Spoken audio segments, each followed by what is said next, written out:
At the end of 1648, when Nzinga was in her mid-60s, she found herself having to formulate a new strategy. The Dutch had broken their agreement with her and sailed away, and she had to have given up on plans to attack the Portuguese from Masangano. She realized that to achieve her chief's goals, obtaining her sister's release from the Portuguese hands and pressing her claims for the return of the Ndongo lands, she would have to adopt strategies other than military ones. Although she continued to fight wars, she focused now not on expelling the Portuguese entirely, but on ensuring that they could make no political or economic headway in the interior unless they dealt with her.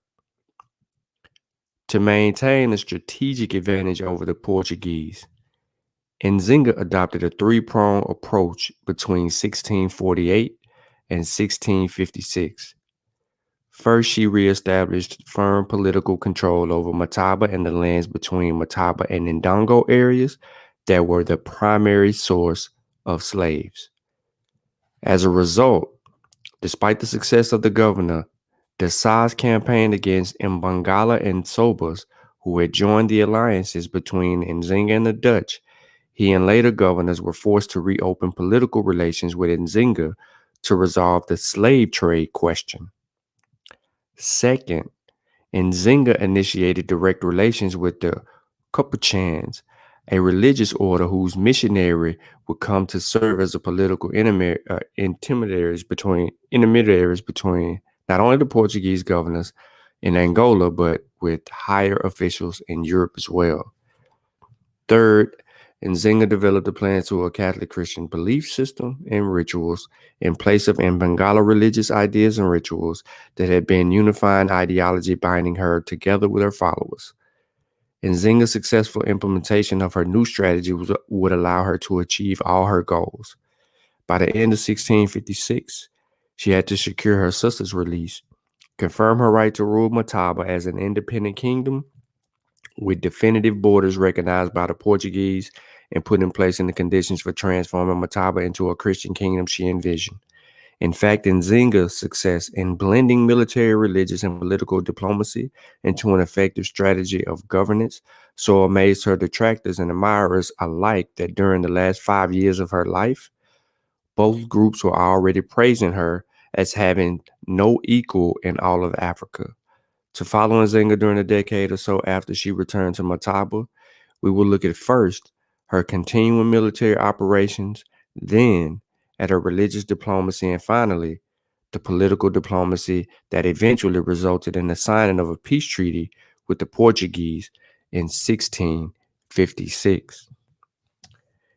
ETM Hotel Rennie Sean, welcome in peace. My name is Sean. I'd like to thank everybody for tuning into episode 7 of the Legacy of Queen Nzinga. Please like the show, share the show, tell a friend. If you're not subscribed, subscribe.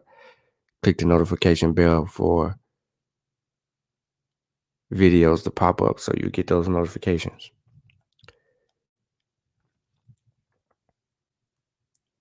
So Queen Nzinga is now in her mid-60s when we deal with her trying to balance Christianity, Mbangala religious beliefs, military, political, social, economical prowess, and reestablishing her kingdom. The Portuguese don't have to worry about the Dutch now.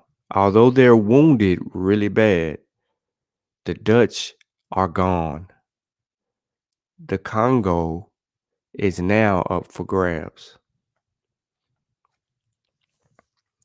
So even though Nzinga's new strategy no longer envisioned military defeat for the Portuguese, she continued to use war as an essential element of her leadership.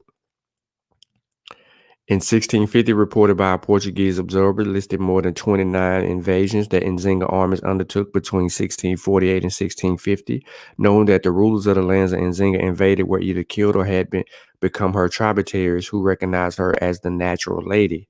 She had not lost any of her ferocity. In one campaign against the Mbangala Kaheta.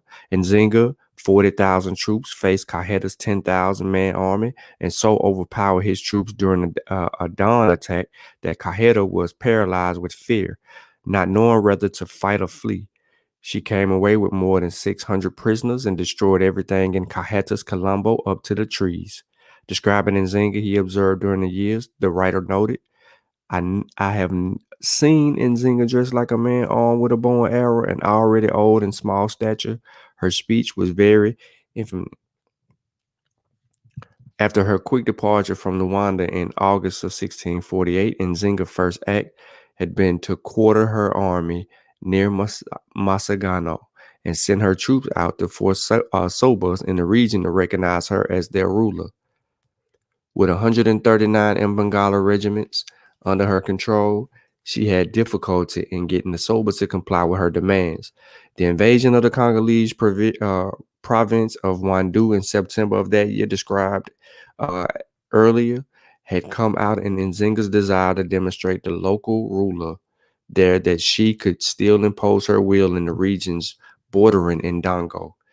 Nzinga continued to use her army to intimidate local Sobas in the regions and border Congo, Mataba, and Ndongo to illustrate that she still had formidable forces under her control, despite the military setbacks she had suffered. In the months following the Wandu invasion, she even undertook several military operations near the Portuguese forts of Masagano and Mbaka.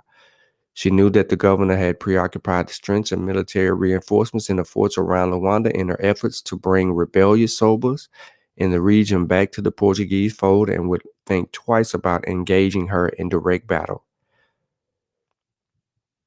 It is important to note that Nzinga armies during the campaigns of her early 1650s were made up of both men and women. A French traveler to Angola in 1652 observed that the women who accompanied Nzinga's army were numerous and that each had 4 or 5 officers in their office and for their pleasure.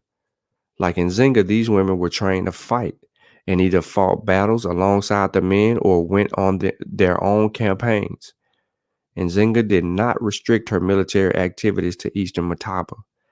In 1655, for example, she ordered Nzinga a Mono to invade the Mbwali region in the Congo. Despite strong resistance, he succeeded in conquering the province.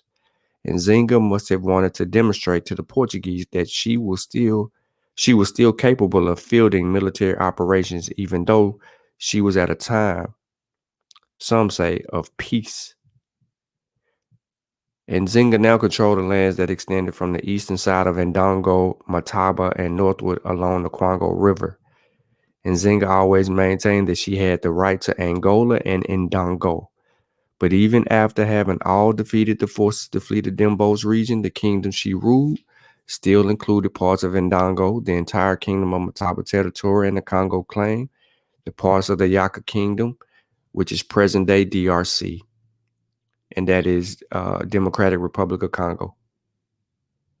Nzinga not only sent her captains out to war, but even took the helm herself sometimes during this period. In December 1657, just before leading her troops in the campaign against the Mbangala, Captain Kalandula Nzinga prepared herself for battle by leading the soldiers in customary, rigorous military exercise with arrows and spears. Most of the soldiers participating in the exercise were young enough to have great-grandchildren.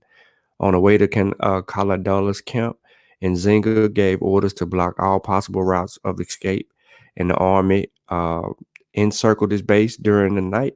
In the morning, she had a soldier put up a flag on a high tree and challenged Kalunda to a fight.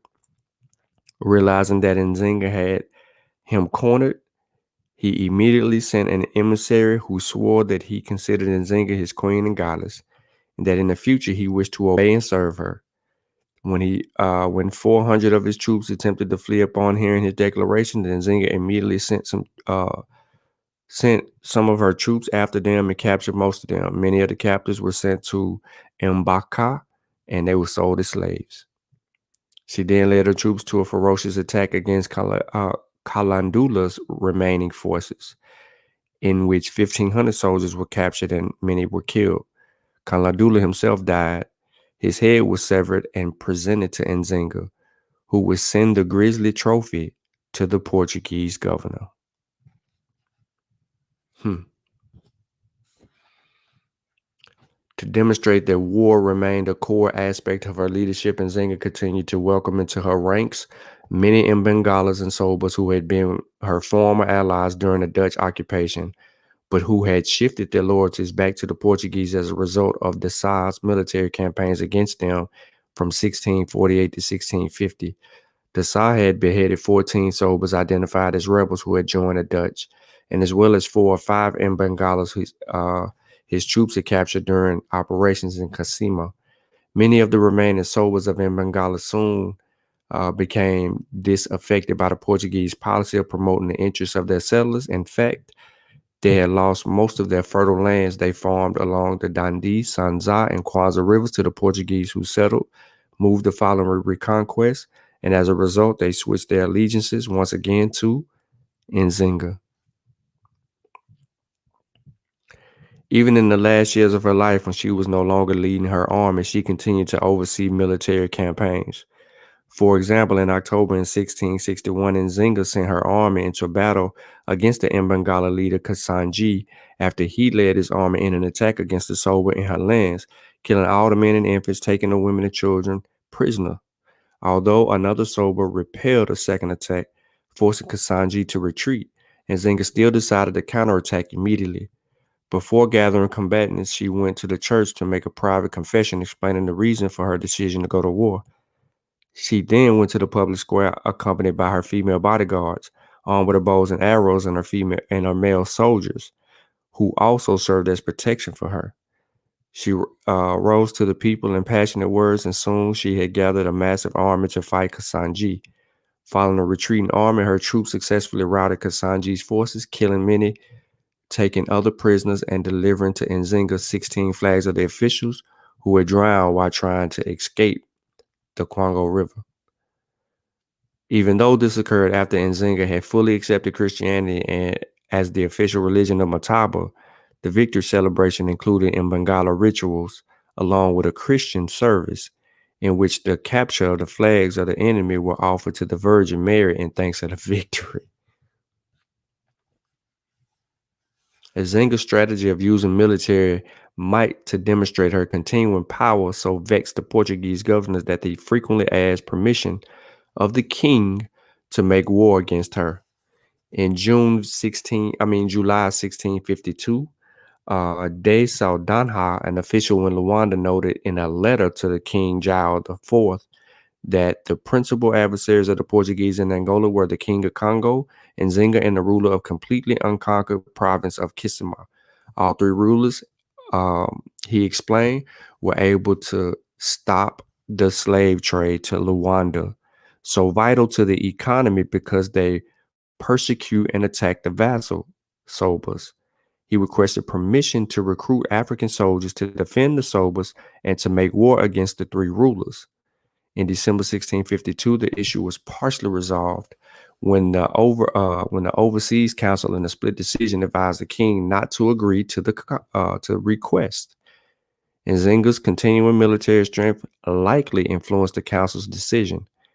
Members warned him that he should caution the authorities in Luanda not to go to war against Nzinga or the other leaders, reminding him that earlier governors who used war as a means for capturing slaves had brought war into the territory. To pardon Nzinga of her two fellow African leaders for their betrayal during the period of the Dutch occupation, the council suggested would be an adventurous to the Portuguese. A renewed friendship would mean a return to slave trading.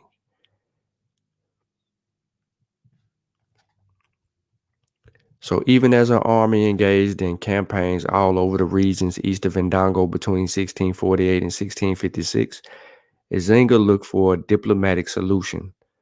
As a first step, instead of dealing directly with the Portuguese, she made use of the priests and the Capuchin missionaries captured by her armies. Nzinga's first attempt at a religious diplomacy came as early as 1643 at her Kambambo with Sagas de Convanga in Dembo's region.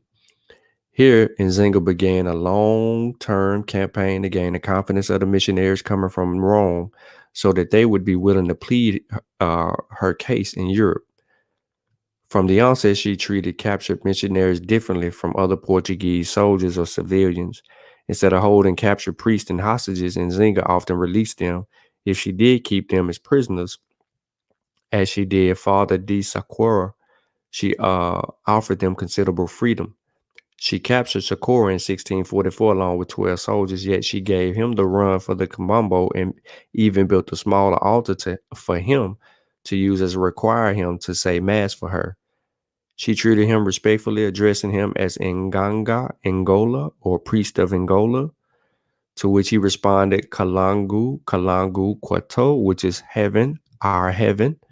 Not surprisingly, the Portuguese who captured the Colombo in 1646 were scandalized to find that the altar was located alongside a diabolical house she had built for her own Ngangas.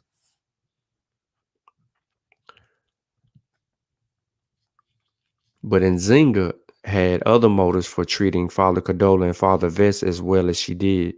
She wanted to test them to see whether she could use them as the conduits to Rome.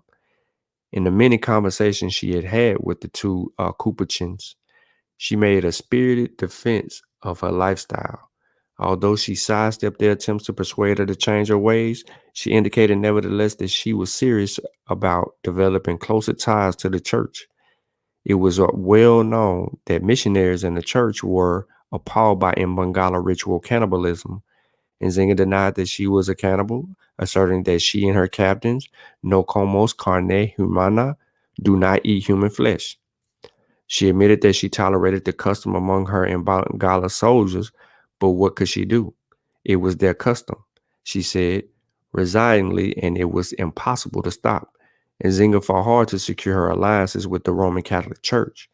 She gave the two priests letters addressed to the Pope in which she promised to return Christianity and invite the Capuchin missionaries to her kingdom as soon as the war with the Portuguese was over and her kingdom restored. As a customary, she gave the priests gifts to show her sincerity, offering them slaves and other valuable goods. She was completely taken back and pleasantly surprised when they refused her and offers, including that of the slaves. Impressed, she allowed them to leave in the company of the Congo embassy that King Garcia II had sent bearing gifts for her. Nzinga nevertheless faced obstacles in her outreach to the Capuchins, who were still uneasy with some of what they knew about her. In February 1642, some 2 years, Nzinga had freed two Capuchin priests in Wandu, and Father de Cortano, the head of the Capuchins in Luanda, received a letter from Nzinga in which she indicated that she wanted him to come and baptize her people. He didn't respond immediately, but he was certainly intrigued. It would be a full 4 months before he would write to the propaganda file. In this letter, he explained that he could not address Nzinga's request until King Garcia II of the Congo and the Portuguese resolved their long-lasting dispute concerning whether the bishop of the Congo and Angola should reside, which stemmed from Portuguese attempts to move the see from the capital of the Congo to Luanda as a way of punishing the Congo for having supported the Dutch. Father Cortana was reluctant to let her opportunity go by, though he had encouraged officials in Rome to send at least two Capuchins to work in Mataba, convinced that their presence would be a great service to the God to help her. Nzinga's reputation as an apostate who consumed human flesh and took the lives of innocent children was by then well established that the Capuchins in Angola knew that they would need the full support of Rome before they could make any commitment to follow up with Nzinga's request. In fact, in this letter, Father Cortana referred to Nzinga as a ruler who went to war every year, who condoned the barbarous customs of killing newborns, burying them alive, or leaving them to be eaten by wildebeest, and live by pillage with no settled place of residence. Although the wars in which Nzinga was engaged in at the time in Bangala practice, she condoned, suggests that she was not ready for complete transformation. Her missionary diplomacy was making some headway. The Capuchins favorably stance toward Nzinga, boasted by Father Roma's sympathetic letter in 1648, certainly helped her cause. Through sheer persistence, Nzinga seemed to have convinced the Capuchins that there was some truth of her contention that the Portuguese had unjustly invaded her lands. Their sympathy notwithstanding, the Capuchins were reluctant to reach out to Nzinga because they found it difficult to explain why she had given up on Christianity and adopt practices that went against everything their religion stood for. Nzinga soon realized that she would have to try another tactic. Simply proclaiming that she would eventually return to Christianity was no longer enough. It was time to act. So in early 1652, Nzinga dispatched an ambassador, directly to Luanda. Nzinga wanted the Capuchins to baptize him. He told the Portuguese officials, and he assured them of the desire to have Capuchin missionaries work in Mataba. After some deliberation, Father Cortana refused to baptize the ambassador, even after Nzinga's two letters, even after her promise to welcome missionaries in Mataba. Father Cortina was convinced that the ambassador would simply go back to his heathen ways upon his return. The Capuchins praised Nzinga's kindness to Father Cordella and Father Vest, but they were well aware that Nzinga wanted to dictate the terms of their relationship, and they were not ready to trust her entirely. Although it would take some months for Nzinga to receive the news from Rome, a breakthrough in her missionary diplomacy occurred in March of 1653.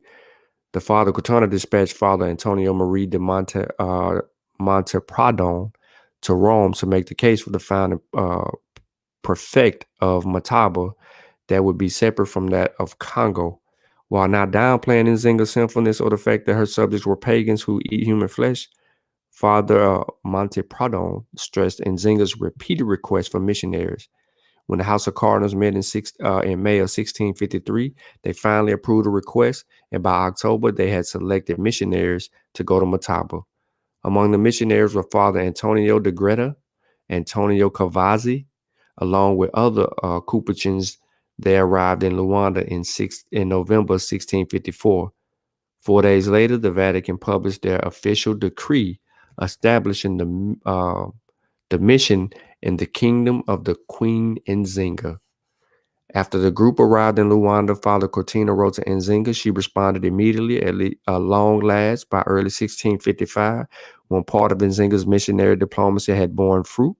In the coming years, Father Greta, Cortana, and Cavazzi would become crucial players in Nzinga's political and missionary diplomacy, and finally in her own religious transformation. Nzinga had not given up on political diplomacy, and she still had one more strategy to pursue before all her plans could fall into place. Realizing she had to reach a formal agreement with the Portuguese to secure Barbara's release and resolve her claims to the land she believed the Portuguese governors had wrongfully taken from her, Nzinga looked for an opening to deal directly with officials in Luanda. An opportunity had presented itself immediately after her return from Mataba in 1648. When she received the envoy for the governor, Dessau, Nzinga knew that Dessau's military operations had allowed the Portuguese to regain the allegiances of the Sobas and parts of Dembo's region, and that she had once controlled, as well as some of the provinces in Lobolo and Kisima and around the fort of Masagano. Indeed, many Sobas had once pledged allegiance to her, had begun sending embassies to Luanda to ask the Portuguese for friendship and peace. She calculated that the Souls would not have sufficient troops to send against her, however, was not surprised when, after she returned to Mataba, she began to receive letters and envoys from the Saz as well as from the King of Portugal. While Dessau was involved in a hostile exchange with Nzinga's neighbor, he was at the same time trying to appease Nzinga by opening diplomatic relations with her. Nzinga responded favorably to the embassies and the governors from the Mataba between 1648 and 1650. But these chiefly had to do with the trade and other minor issues. Beginning in 1650, Dessau began to send messages offering to pardon her in the name of King João IV, and even indicating that the king would welcome her back under the Portuguese protection. But these messages did not mention the issues of the greatest concern to her: Barbara's release and Nzinga's long-standing claims to the lands in Ndongo. So before Nzinga responded to the governor, She consulted with her counselors, who fully supported her efforts to solve the impasse through diplomacy, noting that Desai's letter did not make reference to Barbara's release or the question of her land claims. She made these the central issues in a response, thanking Pegado for the gifts and the favorable words expressed in the letter. She stressed that everything rested on the release of her sister, Barbara.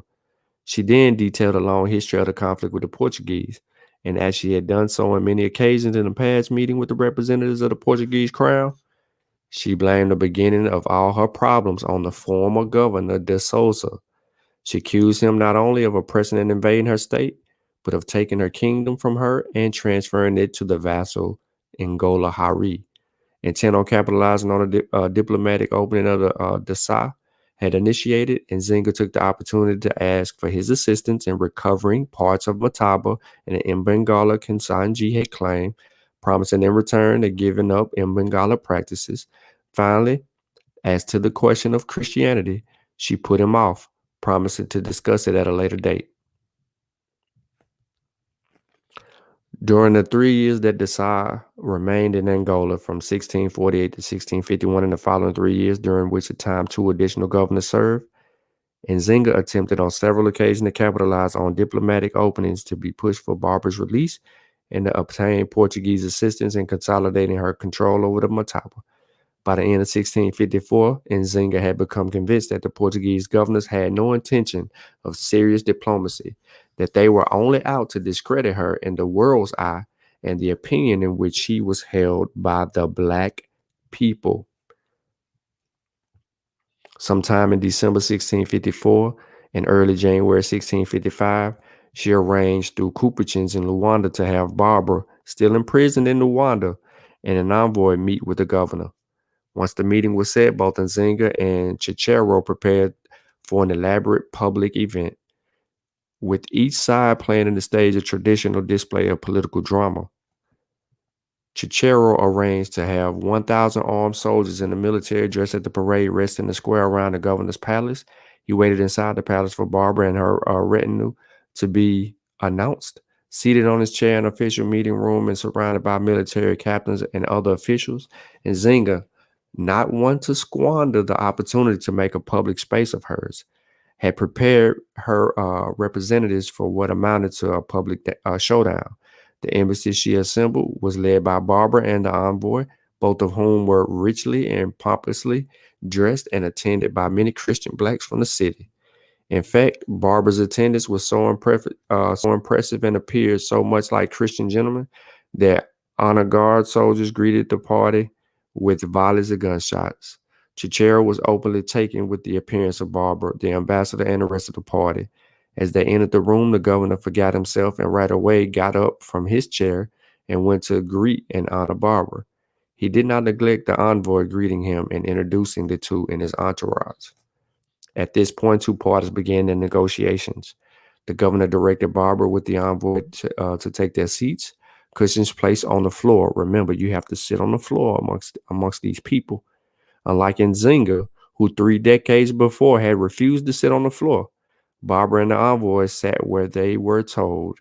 And in a business-like manner, Barbara presented Nzinga's letter to the governor. The envoy then took over informing Cicero and Kimbandu and the reasons for the audience. He explained that his queen Nzinga had sent him to welcome the governor officially to Luanda and to let him know that she and all her court rejoiced at his arrival, and that she hoped that would have a cordial and productive relationship. It was essential to Nzinga that she established publicly the connection between her godfather and the current governor, and that the envoy informed the governor. And Nzinga instructed him to and his uncle, and has understood as Nzinga's godfather in 1622, that she retained the family name. Then the envoy relied to Cicero, and Nzinga fervent desire that he would assure the release of his sister Barbara, who had lived as a prisoner in Luanda for 9 years. Nzinga was old, the envoy noted, and she wished to have someone related by blood nearby in the last years of her life. How many captives would Nzinga have to send? The envoy asked on her behalf to ransom Barbara, At the end of the discourse, the envoy presented Cicero with 10 slaves as a gift for Nzinga. Hmm. While negotiations with Cicero were moving fast, Nzinga sent two ambassadors for further discussion with the governor. In addition to bringing the letters and credentials, the ambassador also transmitted the governor an oral message that they had well studied, which they spoke in their own Mbandu Kimbandi language. February 1655, negotiations in Luanda were in full swing, and Nzinga remained hesitant about bringing the Capuchins directly into the picture until the talks were further advanced. She also continued her military operations, knowing Cicero had recently launched a major offensive against Kisima and had written to the King of Portugal to inform him that once those operations were over, he would be free to move on Congo and Nzinga. For this reason, Nzinga had begun the secret negotiations with the Sobas, the Kabuku, and the Koladulu 2 years earlier. But Nzinga also realized that the continuing negotiations with the governor was essential and did not let up on her communications with him. Nzinga's decision to have her envoy ask the governor to include Capuchin priests in the discussion paid off. Governor Cicero wrote to the head of the order in Luanda and requested that he identify a priest who would be included in their negotiations. Portuguese officials in Luanda strenuously debated the merits of the decision to negotiate with Nzinga and to free Barbara, and many of them came out against it. But Nzinga was making somewhat different demands in her discussions with the Capuchins and in her correspondence with Catano, who had not yet traveled to the interior after his election as the prefect to establish a station in Mataba. She suggested that the Capuchin missionaries would accompany Barbara to Mataba after her release. He had become Barbara's confessor at the crucial point in the negotiations, and in the early months in 1655, Nzinga sent him 3 very courteous letters and an indication in how much she had come to trust him. Father Kutana had essentially become another link to the governor for Nzinga, another voice arguing Barbara's release. Since his election, he had been eager to travel to Mataba, and in February, before leaving the city with Father Gautier, he contacted Barbara undoubtedly to apprise her of the progress of negotiations. He arrived in Mbaka, and in May immediately wrote Nzinga 2 letters advising her that he would soon be in Mataba. Despite close relationships with Barbara and his contact with the governor on her behalf, during the delicate months of negotiations, Nzinga had refused to give him permission to enter Mataba under one condition in response in the letter that was written on May 1555.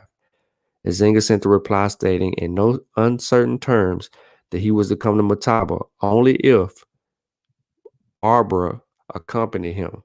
After waiting in America for 2 months, he returned to Masagano and wrote to Cicero explaining his predicament and encouraging him once again to free Nzinga's sister.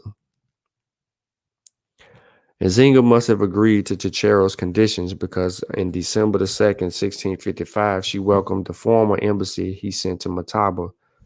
This embassy was led by a well-respected settler by the name of Manuel Frost Piexato, who came armed with a list of demands that would become the core elements of the final agreement. With 2 weeks, Nzinga was persuaded that Cicero was serious about freeing Barbara and making peace. As a result of the discussion, the increased faith, she came to Pexaco, or however you say his name. And Nzinga wrote a long letter to the governor on the 13th of December responding to the demands that he had made. She took the opportunity to review the history of her dealings with the Portuguese, and in order to explain why she and her officials remained suspicious of the Portuguese cause for peace, and she spelled out exactly what she required before any meaningful settlement could take place. To begin with, Nzinga accused Dessau and other governors of reneging on earlier promises they had made to release Barbara. And as if that wasn't enough, they cheated her out of the slaves she had sent as ransom. The bulk of the letter, however, was a point-by-point discussion of the conditions of Cicero sent to Barbara's release, along with Nzinga's expectations for a transfer. Using a similar strategy as a previous negotiation, Nzinga situated these negotiations in context of past Portuguese actions, while at the same time attempting to convince the governor that it was in both her own interest and in King Jael to reach an agreement. She stated outright in the beginning that she wanted the Portuguese king to know that she was serious about making peace, but still distrustful with the local officials and settlers would derail the agreement. She took the opportunity to lay out a roadmap. She praised Governor Cicero for sending Paxo, whom she referred to as a seasoned and poised negotiator, who had convinced her and her officials of the seriousness of the Portuguese commitment for peace. She was particularly impressed with Paxco spoke Kambandu, the language of her kingdom. She stressed that she hoped he would remain in the negotiation. Why change course now, since all the officials was pleased with him and they all believed that he was following the king's instructions and speaks the truth and reports everything? This was no small feat amid such skeptical crowd, and Nzinga did not want it to go without saying. Nzinga was also adamant about getting assurance that any agreement she signed should be signed by the king's hand. No document should originate with local officials, whom Nzinga dismissed in having any ways and turn past governors against her. This was the only way that she and her officials were convinced that the documents was genuine. Additionally, well aware of the benefits of a personal connection, she reminded Cicero that her father, De Souza, was his distant relative. And Nzinga also included in detail plans for her sister's return, ever mindful that a grand public display of status was essential for her people. She asked the governor to make sure that Barbara arrived in Mataba in the company of two priests. Of course, you know they're the Capuchins, Cortana and Jao, a Carmelite missionary, both of whom would provide her with good and accredited company. She had selected Jao because I am told that he is a good preacher and knows the language of Ndango. She also demanded that the governor provided Barbara with a circular escort who should be a soldier with knowledge of fireworks so I can celebrate my sister's arrival with them. Now, the first time Nzinga referred to her own mortality at the end of negotiations is when she was 74 years old, noting that because she was quite old, she wanted to settle her affairs once and for all and live out the remaining days in peace. Barbara's safe return was a part of Nzinga's plan to maintain the integrity of the land she had conquered. She still fervently believed that her descent from the founders of Ndango Kingdom gave her and Barbara the right to rule, as opposed to Angola Hari and Bengala captains, particularly Nzinga Mano, whose non-royal descent she believed excluded them from ruling. Nzinga discussed her future plans for her lands and how Barbara fit into them. She would leave with her lands to Barbara and not to her slaves. They would not know how to rule. And Nzinga worried that if the Mbangala captains such as Mano inherited Mataba upon her death, great ruin would happen because they would not know how to obey his majesty.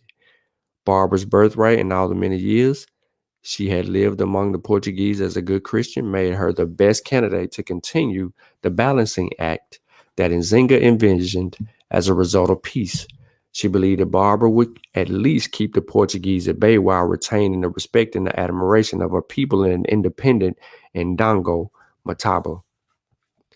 The promise of Barbara's safety return seemed to cast everything in a different light for Nzinga. Some of the conditions she agreed to now, she had formally rejected before. One such condition required her to turn over to the Portuguese Mbangala Calandula, whom she had imprisoned because he had destroyed her lands. She stated in the letter that she would do so, her desire to see Barbara so great that as soon as Pexco delivered her, she would allow Calandula to leave and place himself at his orders. And Nzinga was not only willing to betray this sometime ally for peace in return of her sister. In addition, she volunteered to send one of her captains with large army to help Cicero conquer Kisima, which the Portuguese had not succeeded in bringing fully under their control. She was willing to take this drastic step to show how sincere she was with her response to the Portuguese offer of peace. How ready was she to give obedience to the King of Portugal?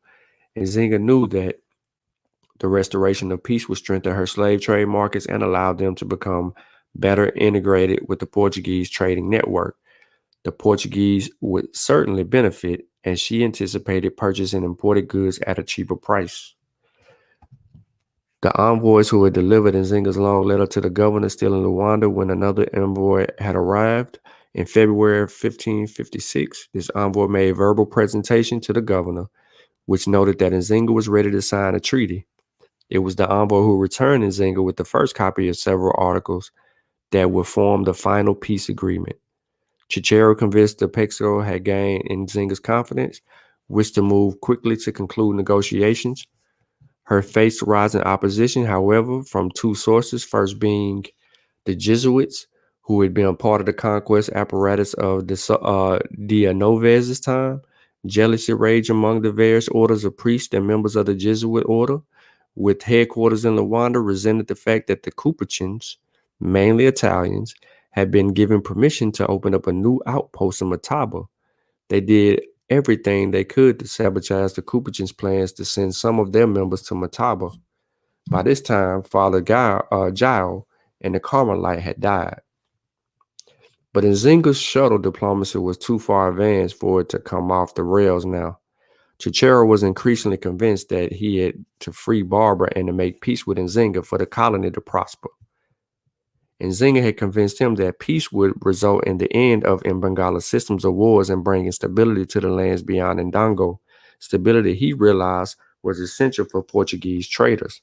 So on April the 1st in 1656, Cicero wrote to the Capuchin prefect in Luanda informing him of his decision, noting that he believed that Nzinga's cause was just and would be beneficial to the king and the Lord. Furthermore, he believed that Nzinga was genuinely interested in returning the Catholic faith. He also pointed out that he had requested 200 slaves in return for Barbara's release, and that once everything was settled, the colony would have peace and trade and commerce with Mataba would be reopened. He also announced that he was going to release Barbara in a few days. So Nzinga's negotiating her way into her sister's release. She's spending her time negotiating these terms back and forth for several months. Remember, this has been a long-standing issue for a few years now, ever since they've been captured. The last time Nzinga was trying to take over the land and was infighting with the Portuguese. However, because of these strong negotiations and these changings with governors, and she's now getting older, and her life she sees is at the end of her leash, she wants to make peace. And the best way that she can make peace is to draw in this belief of Christianity and the likings, and to do some of the things that she didn't agree with earlier on, not only just to get her sister's release, but also reclaim Ndongo. Within 3 days of the arrival of the Mbaka, however, the outrage among officials in Luanda, furious that Cicero had actually released Barbara, was overwhelming. Still awaiting from the word from the king, they passed a resolution ordering the governor to halt his release. The resolution ordered the governor to send to Captain Giuseppe Carrasco, who was supposed to serve as Barbara's military escort from Mbaka to Mataba to prevent Barbara from leaving Mbaka. He was ordered to arrest her immediately and imprison her in the fort to prevent the people from helping her to escape. The order stipulated that Barbara should be escorted to Mataba only after the governor had received the 200 slaves and that he had demanded a ransom. This new development caused an uproar. Father Getty was livid. He was convinced it was all a part of a scheme to prevent the Capuchins from finally beginning their work with Mataba. The many attendants in the court in Nzinga had sent their company Barbara were distraught. The local Mbandus who had gathered to welcome her and wish her well on her trip to Mataba was irritated and disappointed. Before the long spread, the Portuguese had strict Nzinga again that the governor didn't intend to return Barbara to Nzinga at all, but instead wanted to send her back to Luanda and imprisoned. Father Gaiti, who was anxious to arrive in Mataba and begin building the church, advised her to keep believing. He reassured her that everything would be all right.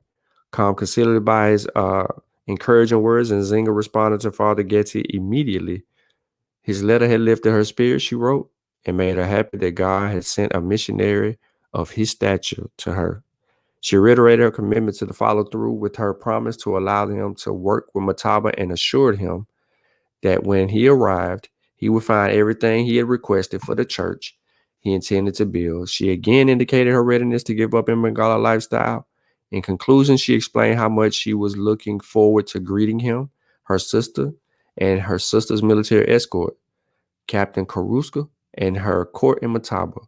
And Nzinga had 100 slaves sent to Mbaka, and 91 of them arrived on July 1656, one having died on the way. And Nzinga hoped was that once the slaves arrived in Mbaka, the commandant of the fort would free Barbara, and she could be on her way to Mataba. Both Barbara and Carrasco initially supported his decision to uh, to actually get them sent up. However, would this be what Nzinga wanted? And what I mean by that is her negotiations were religious based. And the Portuguese still wanted bodies from her as a tribute. No matter what, they wanted bodies and they wanted the slave routes open. They had been shut down to a mere no trade happening anywhere in them lands. And that was the terms. They wanted to bring back that peace to, they wanted to bring back that economic growth to the king. And that was evident. In addition to keeping the negotiations with the governor on track, Nzinga also had to prepare her suspicious counselors and army captains for peace processes for Christianization to which the peace agreement had committed her. Even as she was corresponding with Father Getty and the governor, she was anxiously awaiting Nzinga and Mona's return from operations against the Christian ruler Pambamba in the province of Mwila. As it turned out, the highlight of this return to the court revolved not around his military success or spoils of war he brought with him, but a 4-foot-tall crucifix that he sent to Nzinga.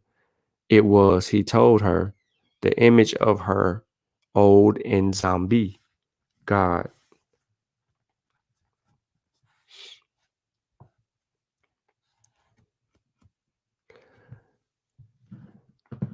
Give me a second here. We're gonna let the beat build a little bit right here, because it's getting crucial. Pure Black said, now we don't need context. It's for suckers. Facts. It's craziness. Why are we using context? Now, it's not just in Angola that Jinga's kind of a memory name. The book I'm doing on Njinga in memory, I've been collecting since I knew that the Cubans went to Angola 1975, and they're still there today, even though there's not a war. I was there in 1979. I had typhoid fever. I was saved by a Cuban doctor. So I always got interested. I have to go and do something about Cuba and Angola. So my last chapter in the second book I'm writing on Njinga and memory is to trace Njinga in the Americas. I have a couple of chapters on Brazil, but this chapter on Cuba is interesting because I go to Cuba the first time in 2011, and I continue going every year. One year, I'm walking down the street, and I kind of I usually pick up a newspaper, and I make a double turn. I see this woman on a little, like a magazine, a children's magazine. There's this big picture. Raina Njinga. I said, oh my gosh, Njinga is in Cuba. Okay? And the story is all about the heroic heroine. Then I started picking up all the books that have been written by mostly military memoirs, right? On the time that they spent in the war in Angola. And every chapter invariably begins with a mention of the history of Angola and who is profiled there, Njinga. So I said, I wonder if they did anything in poems and so on. I want to see how much. And here I found the poem, okay, by an Afro-Cuban, okay, Georgina Herrera. And I'm just giving you a little excerpt. Oh, Doña Ana, grandmother of anger and kindness, so many years of battle against the enemy, make you an inimitable woman. It is lovely to close my eyes, looking at you through the centuries and circumstances, speaking to your people.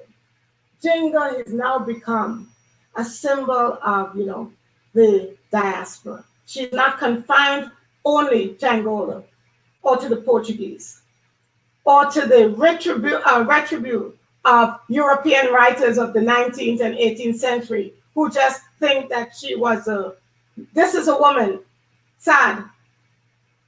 Don't model yourself, you European woman, on Jinga. She was used as a counterpoint, okay? But it's okay, she's also here. We can't miss out on Jinga in North America. So we have different, I saw Jinga, I've been collecting these over the years because I was once involved in a group in Washington, D.C. called Black Sisterhood in Action, who give scholarships and have these, programs. And they said, our woman of the year this year is who? Jinga. Okay? Jinga. So I supplied them with all the historical thing, and they have a beautiful portrait of Jinga. I don't know if I have it here. I don't think so. But don't think it's just confined to, Africans and Brazil, where all the parades you have Jinga. Jinga appears in Brazil like the queen and the next to the king of Congo, the only woman, the only ruler who is named in Brazilian congadas and Afro-Brazilian is Jinga, Queen Jinga. There's even a capoeira movement called Jinga, Jingada, and it's a stealth movement. The scholars are now doing, I'm not a music scholar, dance scholar, but I got to read this literature because Jinga is everywhere, okay? And I have a nice thing about Njinga in the 17th century. You wait for my book, the second book, you're going to be surprised. In the late August 1656, Father Getty was within 2 days of Nzinga's court after a harrowing 20-day journey and sent one of the Mbandus in his party ahead with a letter informing the queen of his imminent arrival. Learning that Father Getty was nearby, Nzinga prepared a public performance in his honor. According to the report, when he was just 1 mile away from the court, his eyes fell on a procession made up by Nzinga's army, captains, court officials, and 1,000 bowmen, all pompously dressed. He knelt on the ground and before him, asking to kiss his hand, and they approached him. The captains and officials then led Father Getty to Nzinga, who was waiting in the large plaza surrounded by bodyguards and attendants. Always aware of the impression she was making, Nzinga walked regularly toward Father Getty, who knelt in front of him and then kissed with a deep devotion the crucifix which extended to her. Still kneeling, Nzinga uttered the words, "Now, yes, I will live in peace and joy." But Nzinga's extravagant avowal was far from over. After she stood up, she welcomed the Father and addressed him with the priest of God who had come to bring her rest at the time and when she wanted to stop fighting. Father Getty responded with the words of comfort, signaled to her guards to fire volleys of welcome. The entire crowd followed the party in Nzinga residence. Her musicians played the horns, drums, and instruments while the people sang and the women ululated loudly. Nzinga led the party to the courtyard of the residence where she had built a platform with elaborate wooden columns. The archers, dressed in silks and cloths with different colors, stood at attention. The middle of the courtyard, Nzinga had set up 3 seats, one under a white canopy for herself. A second seat, not as far from hers, was for Father Getty, and the third was for Pexco, All of her other attendants and people stood while Nzinga listened to Father Getty deliver his political and religious message. Nzinga found, she had a newfound devotion, however, but it did not guarantee that she would sign a treaty. In fact, she became ill a few days after the church was built. This anti-Christian element in her court wasted no time in blaming her illnesses on her passion for the crucifix and Christian worship. As her illnesses worsened, the herbal remedies and ritual marks on the objects that her medical and religious practitioners prescribed failed to improve her health. Man, the herbs didn't work for Queen Nzinga at this time. The chances increased that Nzinga would not survive to oversee political and religious transformation that she had hoped to bring about in Mataba. In fact, her illnesses provided an opening for some of her traditional practitioners, many of whom felt marginalized, to assert themselves and move to regain some of their big embedded powers. But Nzinga survived this ordeal just as she had done many others. Nzinga's recovery and newfound devotion to Catholic rituals in no way lessened her desire to ensure the Portuguese not to cheat her out of her kingdom. In the closing days of September, her strength returned. She led her counselors in a marathon discussion session at Pixel and Father Getty and other Portuguese representatives. She and her advisors studied every word in the draft of the peace treaty. They strenuously objected to language that called on her to pay an annual tribute to the Portuguese king. In fact, Nzinga found the Portuguese presumptuous for including the conditions and lashed out at it. In the end, she calmly told Pexco and the Portuguese delegation that if the Portuguese king returned to her the kingdom of Ndongo, which he had taken from her by arms, he would be acting like a gentleman if he gave her all of Ndongo along with the lands of Angola, which she had taken from her. He would be acting like a good Christian. She was returning to Christianity on her own free will, she explained, and she wanted to build not one church, but many in Mataba. She would be a friend of the friends and enemies of your enemies, of the Portuguese, as the treaty called for, as long as there was true and genuine peace. Turning to this issue, paying a tribute to the Portuguese king, Nzinga explained at some length that it was out of question. In regard to them paying tribute that you claim from me, there is no reason to do so, because having been born to rule my kingdom, I should not obey or recognize another sovereign. And to go from an absolute lady to become a servant and slave would be a great embarrassment. Now that I have embraced the faith of Christ to live quietly and finish my life in peace, I do that which I had not wished to ever do in the past. While I was in Mangala, and that of the height of my many troubles and persecutions. If the Portuguese want a gift from me every year, I will give it to them voluntarily, as long as they equally give me one, so that we both would deal with each other courteously. And Nzinga prevailed. The treaty that was eventually signed made no mention of payment of an annual tribute to the Portuguese king. During the final stages of negotiation, Nzinga also convinced Pexco to the other Portuguese representatives to agree that the Lucala River would be a boundary between the Portuguese kingdom of Angola and her kingdom of Mataba. At this stage, Pexco and Getty were convinced that Nzinga's seriousness was sent word to the governor to vouch for her. So Getty had already told Father Courtner and changes he had witnessed. Shortly after their arrival, Courtner he wrote that Courtner that he found Nzinga completely different from when he had been presented to me. I say and I affirm that she is not what she was or once was. She has become someone else, peaceful, pious, and devoted. The governor heeded the opinions of Father Getty and Pexco, and now confident that Nzinga changes was genuine, Cicero issued an order for Barbara to be released from Mbaka and gave permission for her to leave to Mataba, even before he received additional slaves. Accompanied by some Portuguese escorts, Valasana and Kupachin, who had arranged for Barbara's lodging in Mbaka to Mataba, took place. This began on October 1st, 1656. All right. When the party crossed the Luanda River and stepped onto the soils of Mataba, The rush of a crowd was overwhelming as people who had traveled from all parts of the country strained to catch a glimpse of her.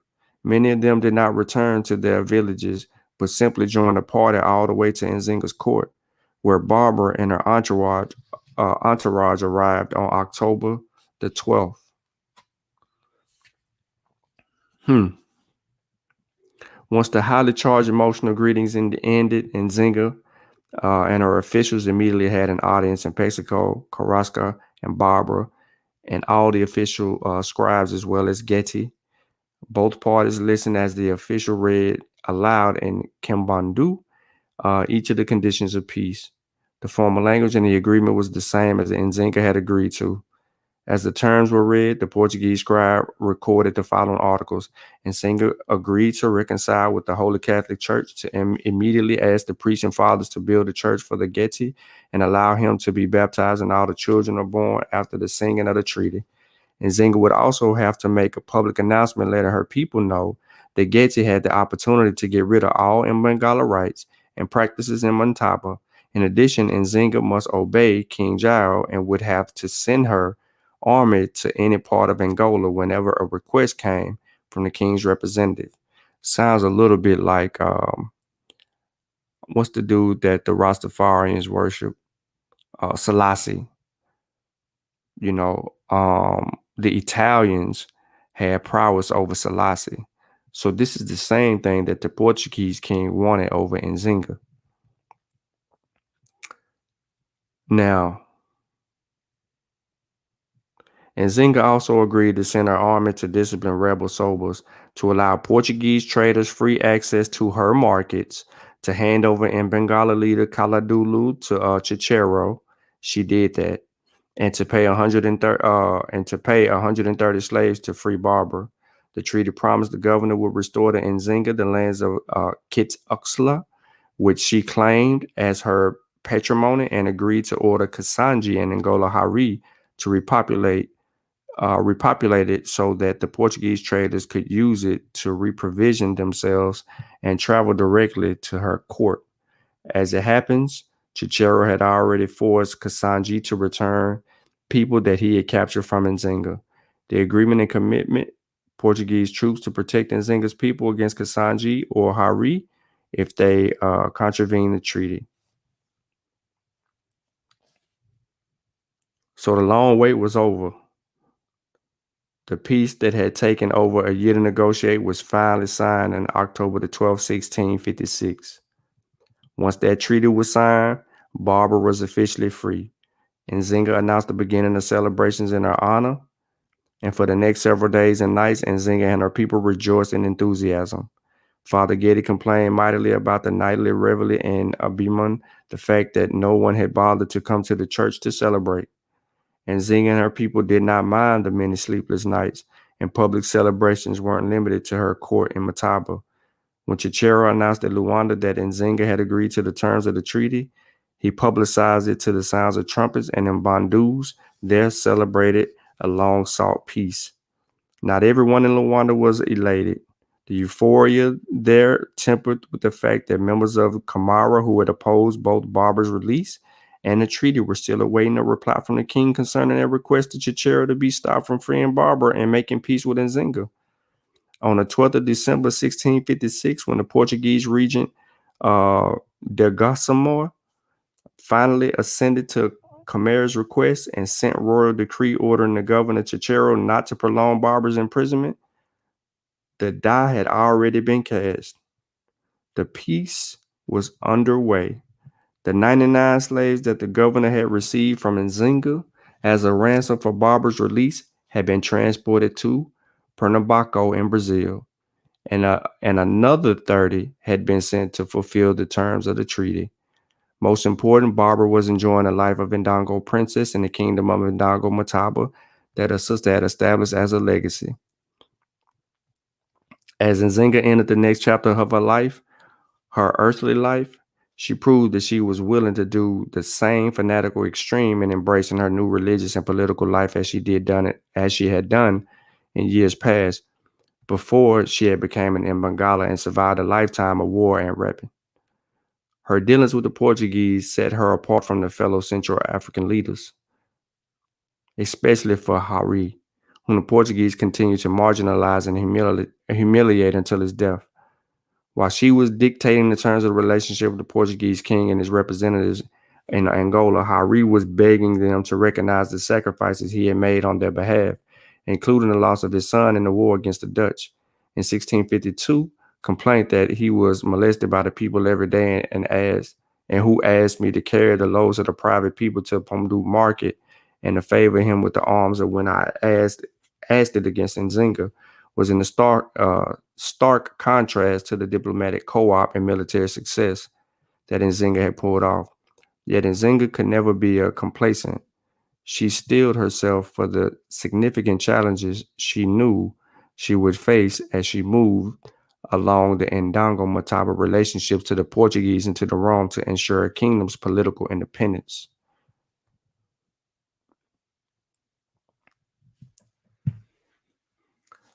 So there you have it. She gets a kingdom. But there's more to come of Nzinga's story. On the way to the ancestors.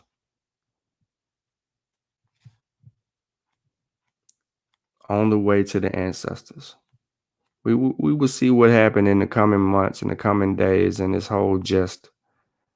There was letters written. There was other things that transpired. Will the Portuguese hold true to the treaty? Will the treaty be broken?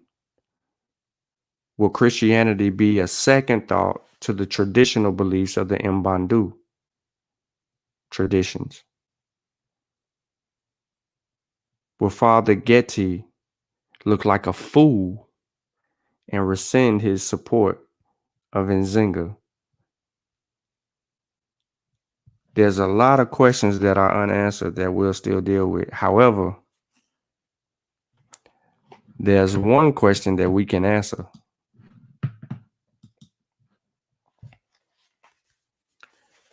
She wasn't trading 13,000 people a year. I don't know where that came from. I don't know what wiki source. I don't know. But we have yet to uncover Nzinga trading 13,000 slaves a year, capturing and sending 13,000 people. We have not, I repeat, we have not uncovered evidence of that. So when brother, and I asked him for the source and he put it on Sheffrin, but when Brother Truth Ministries said what he said, I hit him up and I asked him, he'll tell you that I asked him. And he said, well, Sheffrin that brought it out. And I said, what's Sheffrin's source? He said, he don't know. He ain't got the source. He had to ask Sheffrin. I said, well, she ain't sent no 13,000 people anywhere. And so here we have it.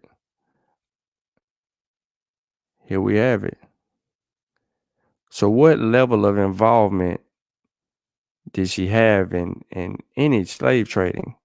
That is yet to be determined. We knew that there was minor 100 here, 200 here, 50 here, but it wasn't no tributes because she wasn't paying no tributes. She was blocking slave routes and the whole 9 yards. But we don't want to romanticize things. But what we want to do is we want to continue to uncover, and I repeat, we want to continue to uncover all the historical evidence that we have so that we provide a proper context. And when we conclude based on evidence, it's sound. It's not emotional. It is not appealing to authority. It is based on the available evidence, the accounts of the Portuguese, the accounts of the Dutch. So I appreciate everybody for tuning into, although this was short, tuning into part 7 on the legacy of Queen Nzinga. When we get into part 8, 9, and 10, we will come to our honest conclusion and we will wrap this up. and we would have now looked at, by the time we get to part 10, we would have looked at all the historical accounts regarding Queen Nzinga. So over these next 3 parts, it is very crucial that we look for points of contention, the name, the blame, the pointing the finger. She was trading all these people. She was doing this. She was doing that. Now we know that she got the kingdom back. So now we're looking for her involvement. On the way to the ancestors is a pretty long bill. So we that's why I said the next 3, because it's gonna have to be split up into 3. It's gonna have to be split up into 3. But hopefully we'll get through it and we'll uncover as much evidence. But we're at the end. Remember, she's dying now. Well, she's not really literally dying, but she's well into her 60s and she's trying to live the last parts of her life. And now she has her kingdom. So this we have evidence for. So again, I appreciate everybody for tuning in, man. Like the show, share the show, tell a friend, tell a friend. Make sure you go pick up your copy of What SARS-CoV-2 Taught Me. I know it's still some people in the chat who have yet to purchase What SARS-CoV-2 Taught Me. I mean, I understand it. I get it. You don't like me and don't want to support the book. I get it. I understand. But it ain't about me. It's about you, your family, and your health. And then if you have issues or contentions and you're on the other side of the argument, then I would like to hear your opinion or your perspective after you read the book. Also, right, pick up your copy of Spill Masters. You got kids, the coloring book.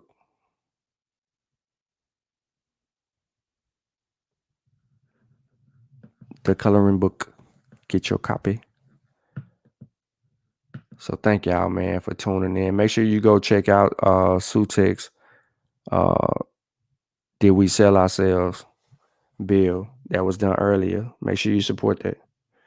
So again, thank you for tuning in. I appreciate all the support, and hopefully this little part brings some extra clarity to the conversation. But we are now at the end of her life. So in her earlier inception, we didn't see her participating in the slave trade. We seen her participating in capturing people for her own sake. And then we seen her blocking slave routes and not doing any type of trade with the Portuguese. We see that. And she did that for a long time.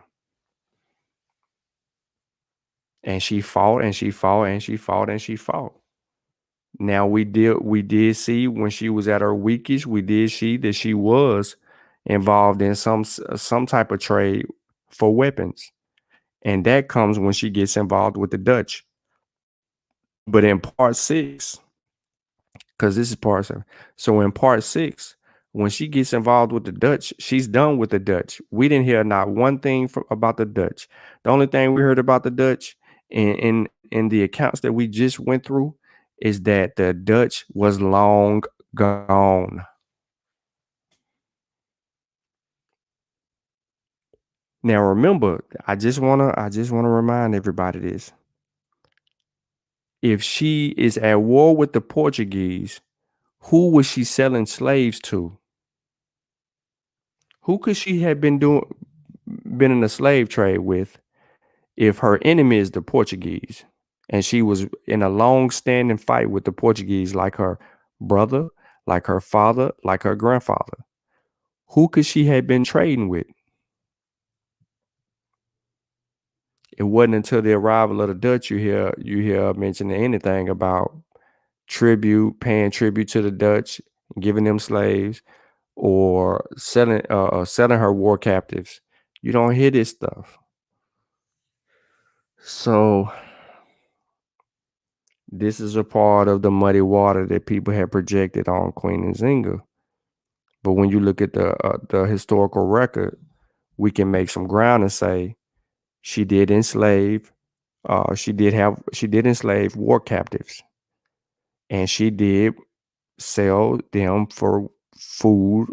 She did sell them for weapons, ammunition to the Dutch. She did some other little stuff, but it wasn't to the tune of her selling millions of people. We don't see that. Don't even say that. So they got the account all wrong, and that's because they didn't read. And I hear Sosa supposedly got the book, but that goes to show. Or even seen the lecture that we've been playing. He supposedly has seen it, the whole thing. It's only an hour and a half, but it ain't giving everything in full context. You got to read the book. The book go beyond the presentation. But it is what it is, man. Look, man. Pure Black, you ain't got your book, bruh. I'm calling you out. Why you ain't got the book? A slave? What is a slave though? 93. Do you know what the hell you talking about? She wasn't. What is an enslaver? So 93. Let's use this. So you in Chicago, right? You in Chicago. You on wherever street you live on, you on that street. You know everybody on that street, y'all are a community. Somebody in a different community is living the way that they living.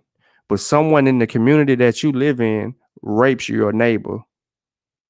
What do you do to that person? There's no such thing as the police. In your community, somebody raped them. What do you do to that person? Do you kill them? Do you exile them from your community? How do you patrol your community to make sure that that heinous act doesn't happen again? What do you do? Because I think that you're generalizing just as much as they were. And this is where the confusion comes in. I don't think that you're properly understanding or assessing the actual conversation.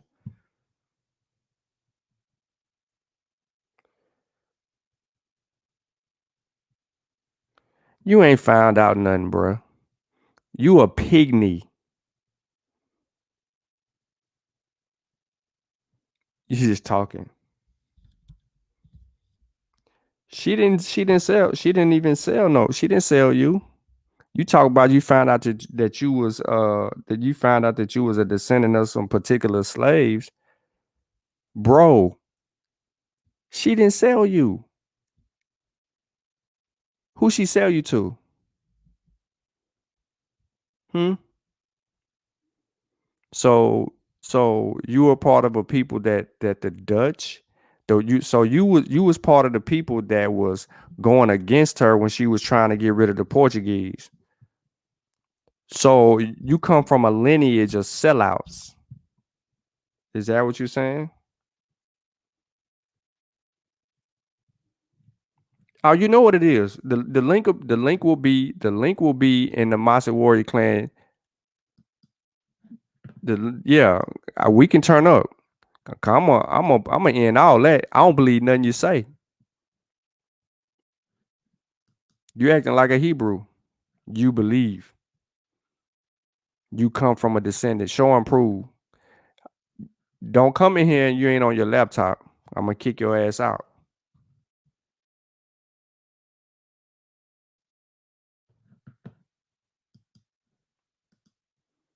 There you go. Come on here. You better be on your laptop.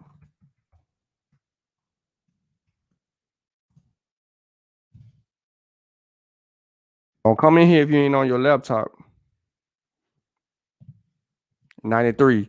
Don't come on here if you ain't on your laptop. Masi Warrior Clan brother or not, I'm gonna kick you off.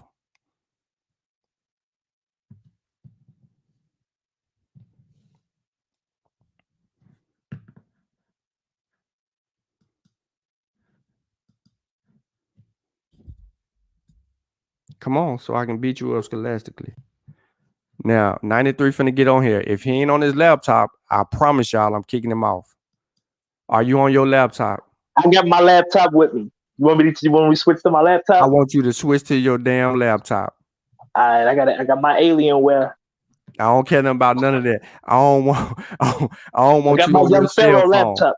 I got my Uh-uh. young Pharaoh laptop, the Alienware.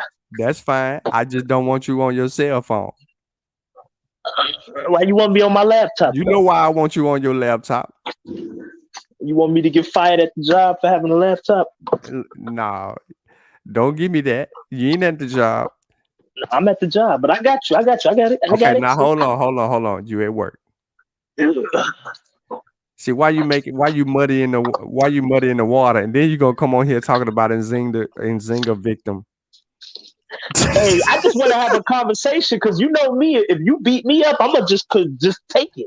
I know you Yeah. going. I don't have no problem. Trust me, you my brother. You know I know this. Oh yeah, yeah. No. Because listen, I was on that stream. I must admit, I haven't watched all your shows, but I was on that stream and I said, you know, things about Queen Nzinga.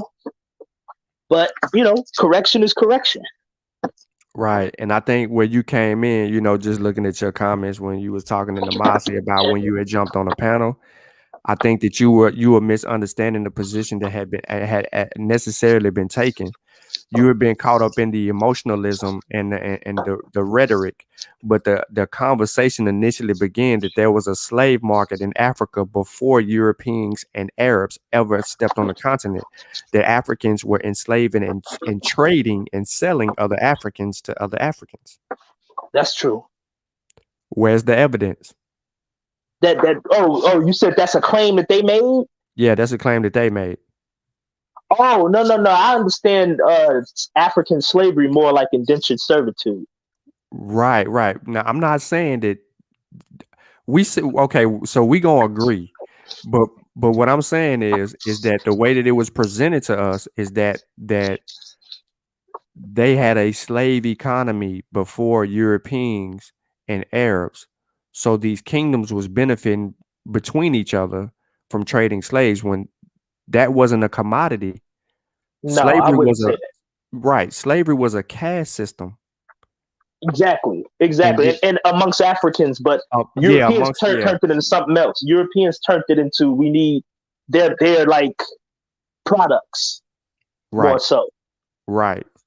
Whereas initially, when you look at the caste system, because you have levels in that caste system, you had a caste system where in slavery, where a lot of those slaves were free, who could do great things. They even had slaves that was a part of the king's courts, so to say. You know what I'm saying? These people had Hmm. land, they had jobs, they had wealth.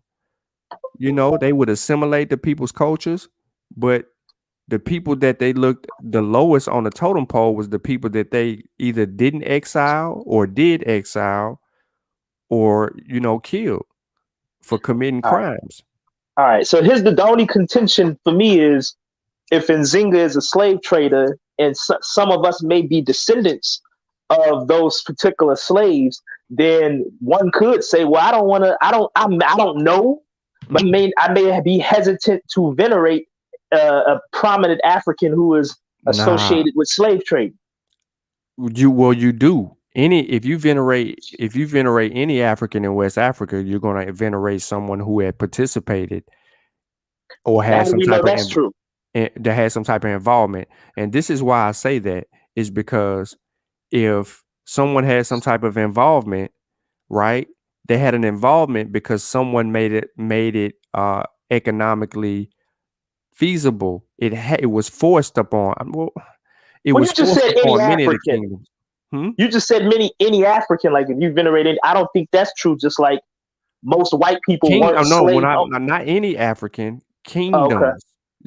Oh, Kingdoms. kingdoms. Yeah, Yeah, yeah, yeah, yeah. yeah. Okay. Kingdoms. So okay, so like Mansa Musa. Well, honestly, I don't Yeah, think you I'm can say related to that. You any can of these. say Mansa Musa. You can say Mansa Musa.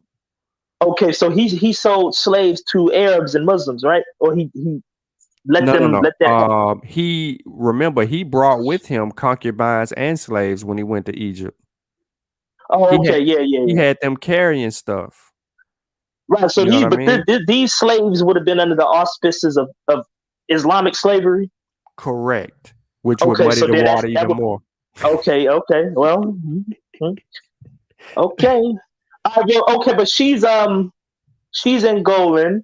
Hmm. and You okay? I think I heard you say something like, "Well, the people that was getting enslaved were either criminals or coons or rapists or something like Not that." no. I was trying to give an example, but okay. So Okay, let's deal with this. With Nzinga in particular, she's fighting people around her who were breaking alliances with her in how do I want to say this? They were breaking alliances with her and forming them with the Portuguese. okay. And what You was see the what I'm problem saying? with that? Didn't she have an alliance with the Portuguese? Or what? No, no, Maybe break. no, no, no, no. Her family never had an alliance with the Portuguese. Okay, All right. Now, maybe her grandfather did earlier on, but some had transpired. However, Afonso did, who was a part of the Congo kingdom, which had been doing some things, and he was brokering and selling and doing anything, but that's a separate kingdom because she's of the Indongo, Imbandu right? people, right? Okay, So what I'm saying is during her reign and dealing specifically with her, she's in a resentment form because people crossed her out and wouldn't hold true to the treaties and the alliances that they had among themselves to help her get rid of the Portuguese. hmm, So she never was in the business of doing business with the Portuguese. You see what I'm saying? And okay. You if saying that if the she Portuguese wasn't is in there business? for trade, yeah, the Portuguese is there for slaves. There's a slave now. There's slave routes. There's routes there that were in her kingdom and her lineage's kingdom. Two in particular that slaves went through. They no longer went through that path during her reign. She made it difficult for them to trade in slaves. You see what I'm saying? So was she against the slave trade, or was she against anybody else taking control of the slave trade? Well, it was only her. It was only those Central Africans around Angola and the Congo area, and the Portuguese before the Dutch arrived. So there's no other outside influences. Although there was connections made prior to that we could point to because you have a trans-Saharan influence and you have a trans-Saharan slave trade. So people like Alfonso. That's why I brought him up who already, you know what I'm saying, who could get these bodies and move these bodies certain ways. But he literally was trading slaves. And ain't no getting around that. Afonso was literally in the business of capturing and selling people or conquering and selling people. He was all about bodies. His kingdom was all about that. All right. So, but we do know some slaves. She's responsible for some slaves being taken to the He West, though. responsible for a gang of them. Ain't I no know.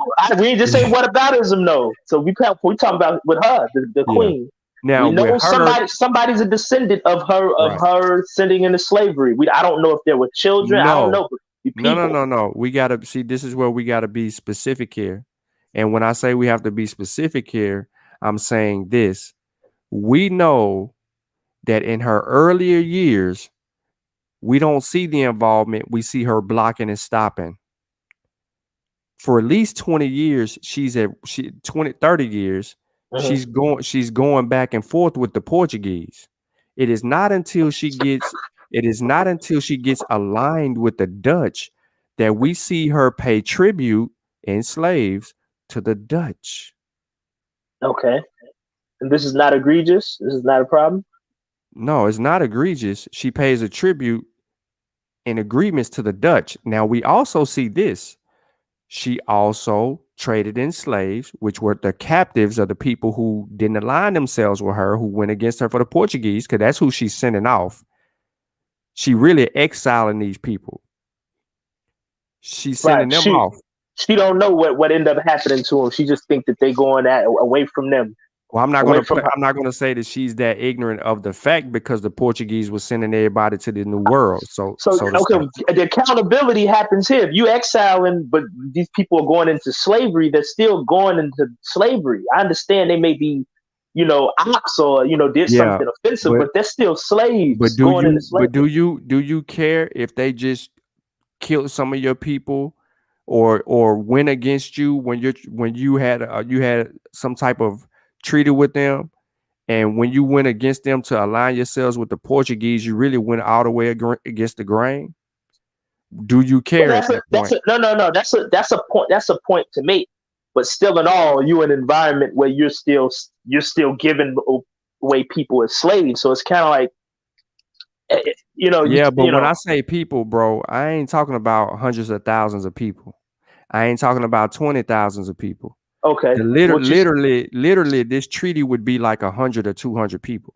So where they getting the 13,000 over a period of time number from? Right. Because they brought that up. Now you asking a good question. So now when you hear the 13,000 over a period of time, this is a misinterpretation of the data. See, the Portuguese had wrote to the king in Jaio telling them that Nzinga was blocking the routes where these routes were producing at least 13,000 slaves a year. So not to confuse you, right? Hmm. I'm going to go ahead and read it to you exactly how it says. And what source are we quoting? Oh, we reading hold on, I'm going to give you directly cuz I gave it a So let me give it to you the way I gave it to Is this the book Nzinga by Linda Yeah, Heywood? you can find the source. Now, it's Franco Synopsis Annalium Document 1632, paragraph 7, page 260. Yeah, I'm going crazy on you right now. Of No, nigga, now Cartet. you just quoting a book, nigga. Damn, you act Yeah, like you yeah, did yeah. something. Nah, it ain't necessarily, but this the actual primary source. I'm giving you what the primary source is. Carta de Ferno de Sosa, A. L. Ree, 31 March 1634. So Okay. this is where Miss Heywood gets the primary. This is the primary source here. Okay. It says an official report that Kamara and Luanda sent to the King of Portugal in July of 1633 noted that the country does not produce much since markets that were open with lots of slaves are now closed because of the armies that Nzinga, who wants the kingdom of Ndongo, brings into the interior, and the ones that Jags or the Mbangala bring with tribute and slaves and in kind having almost disappeared and slave exports having declined from nearly 13,000 slaves exported in 1630 to 31 to almost none in 1633. Count Ho could not afford to make war against Nzinga. The Portuguese also forced another threat from Dutch forces. After the Dutch made inroads in the Luanda region, Cotton Ho devoted most of his attention to fortifying areas of Luando. In Ndongo, Angola, Hari had no choice but to face Nzinga's army without any assurance or reinforcements from the Portuguese, and none were forthcoming because Hari couldn't pay tribute. The roads was blocked. They couldn't get no bodies. She was ruling the two routes. So there you have it. We have the account of where this 13,000 comes from. You see what I'm saying? You want me to read it Yeah, I'm hearing again? you. You I'm want hearing you. Yeah, let's read it one more time. I'm hearing All you, right. bro. Now an official report that the Camara and Luanda sent to the King of Portugal in July 1633 noted that the country does not produce much since markets that were open with lots of slaves are now closed because of the armies that Nzinga, who wants the kingdom of Ndongo, brings into the interior, and the ones that the Jagas and Bangala bring. With tribute and slaves and in kind having almost disappeared, and slave exports having declined from nearly 13,000 slaves exported in 1630 to 31 to almost none in 1633. Count Ho could not afford to make war against Nzinga. I'm going to stop right there. So now you understand what I'm saying, where this 13,000 comes from. It's not saying that she's trading slaves. It is saying that these paths where these slaves were coming from was 13,000. But because Nzinga and the Mbengalas are now centrally located in these areas, it has almost disappeared. And slave exports having declined, nearly 13,000 slaves exported in 1630 and 1631 to almost none in 1633. So for those 2 years, there was 13,000 slaves coming through those routes.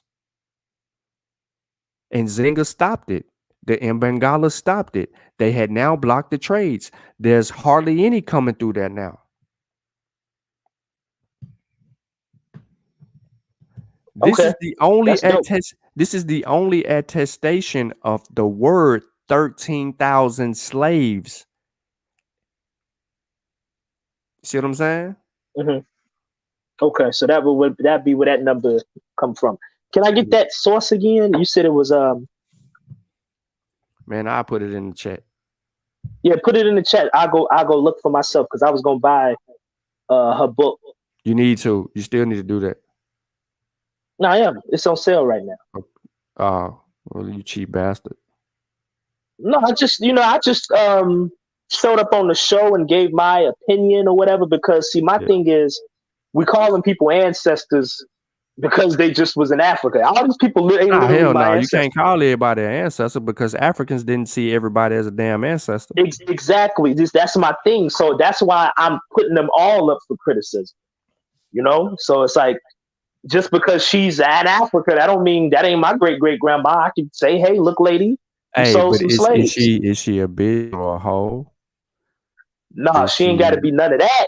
That if you found out you were a descendant of us, like for some miracle you found out that this record goes back to 16 from Nzinga, then hey, you can call her whatever because she sold your great yeah, but grandpa.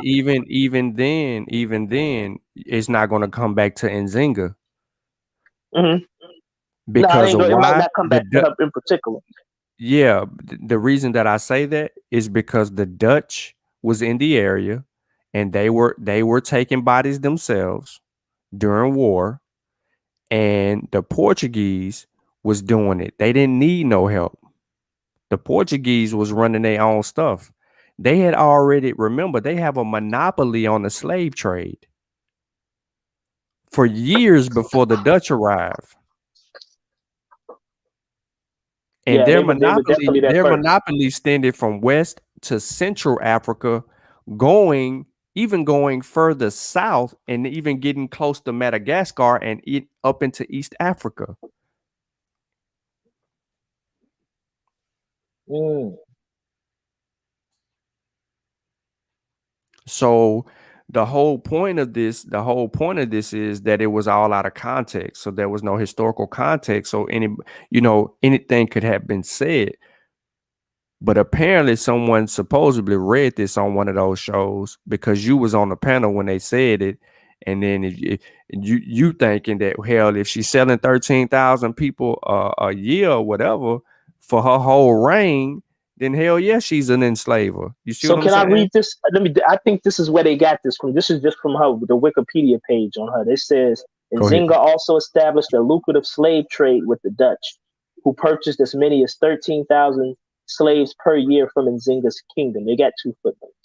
She continued to occasionally send peace overtures to the Portuguese, even suggesting a military alliance with them, but only if they supported her return to Ndanga. If no, so this is what need. I mean, That's what needs that's what scrutiny.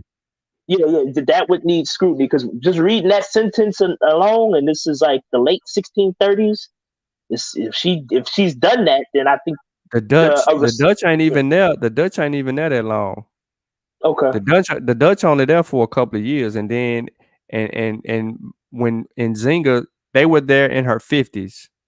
Do you have Heywood's book?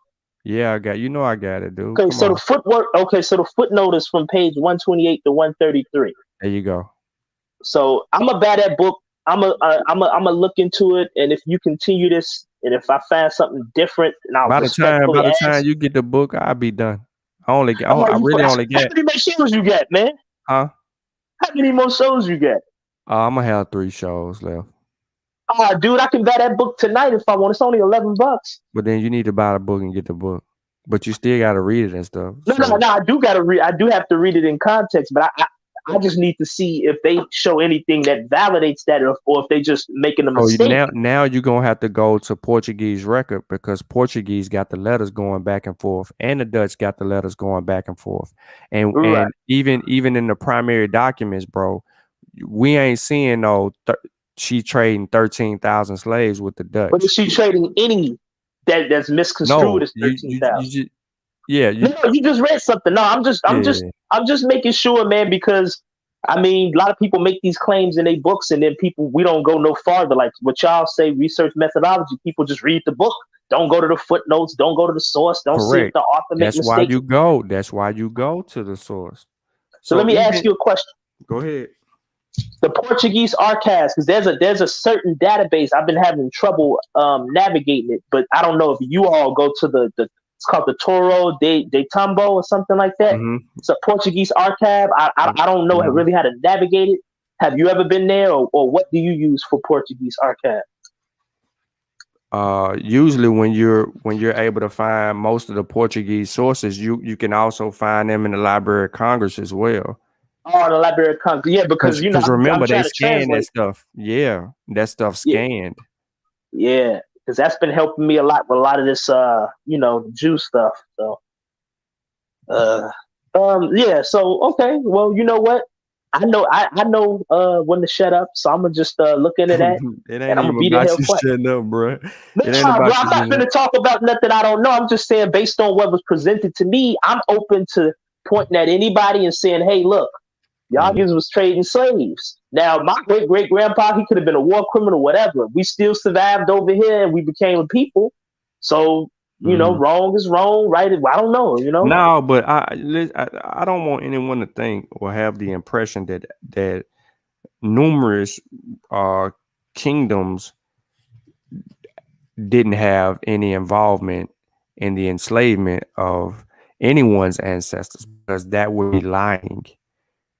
Once the globally we I don't think people understand that the seriousness of it. Once the economy, a global economy, was fixated on bodies, you had no choice. How are you going to look as a king? How are you going to rule as a king? Because with Nzinga, and here's the game that they played, and this also says it. You're going to find this in your reading.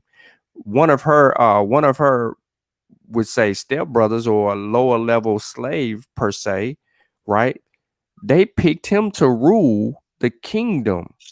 They meaning the Portuguese to spite her. But at the same time, he was never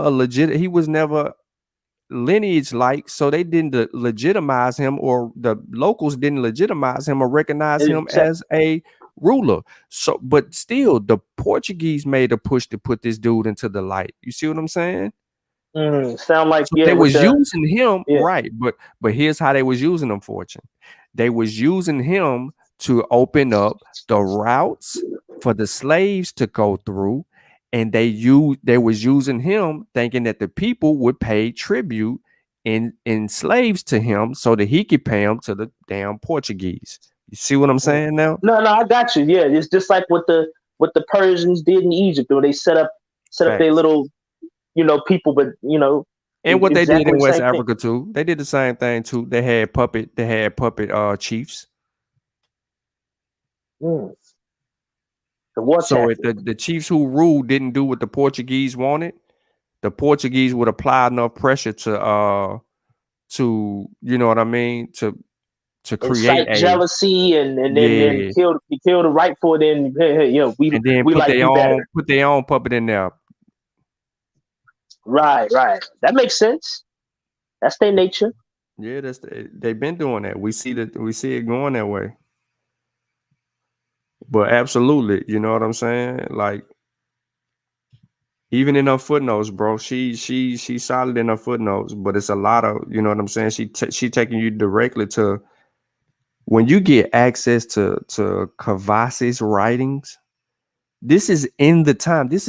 See, people don't understand that these are eyewitness accounts. Y'all heard me mention this dude Kavasi name all through the first 5 parts of this, 6 parts of this series.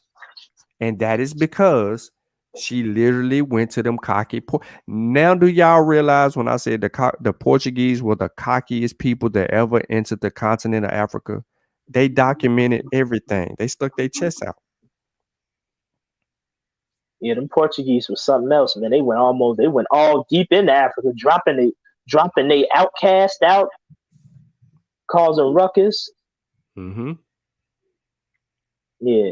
So yeah, that's part of the problem is that if you went to Wiki and you read that from Wikipedia, and then we can't even substantiate that because what's Wikipedia's source? Is it a what's But they Wikipedia's got source? don't hold, yeah, we gotta know how to use Wikipedia. No. I know how to read it. I know how to witness it. So this is on Queen Nzinga. No, they got yeah. From what I got, okay, so the sources they have Joseph C. Miller and Nzinga of Matamba in A New Perspective. Hold But on, that hold on, book hold on, is hold on, hold old. on, hold on, hold on, hold on. So what footnote? Uh, this is page 202 to 206, 208, 209. No, what's the number? What's the number footnote? The Oh, number of the oh, footnote. and it's four. Is it 40 and 41? Yeah, 41. So is Peter Mortimer? it's the one right before that. It's both of those. It's 40. I'm assuming this is 40. Joseph C. Miller and Nzinga of Matamba. I don't see that. Hold up. Are you reading the article from Nzinga of Ndongo and Mataba? Yes, and when you go to expansion and Dutch alliance, there's a Hold on. 4 next to the 41.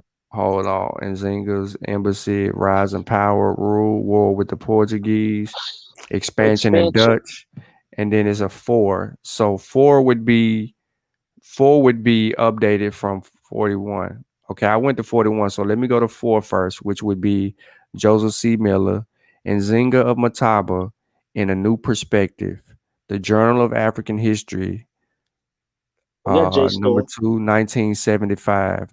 It's a JSTOR. They got a JSTOR. And Okay, then so they got I went to it and the JSTOR not highlighted. So let me try to copy the JSTOR and see if I can track this down. Because here we can have where all the confusion is coming from. Because okay. I found it. I got it. the JSTOR, I got the Yeah, JSTOR up too. yeah. Go to the JSTOR. I got it up. So it says Nzinga Mataba and A New Perspective. And A New Perspective. Okay. Well, this book is I think from the 70s. So 1975. yeah. Read and download. Mm-hmm. Let me log in. I'm gonna check that out. I'm gonna log And in the with other Google, one baby. was 41, huh? So I'm gonna log in with Google. I'm coming up there. We using these resources. Yeah, but I think here lies the issue. Is we gotta read him. Let me sign it too. Now we gotta find out where he's saying her trip to all of that come from. I'm gonna log in with Google. Which one of these I'm gonna use? I'm gonna use this one. I got about Okay, 20. it says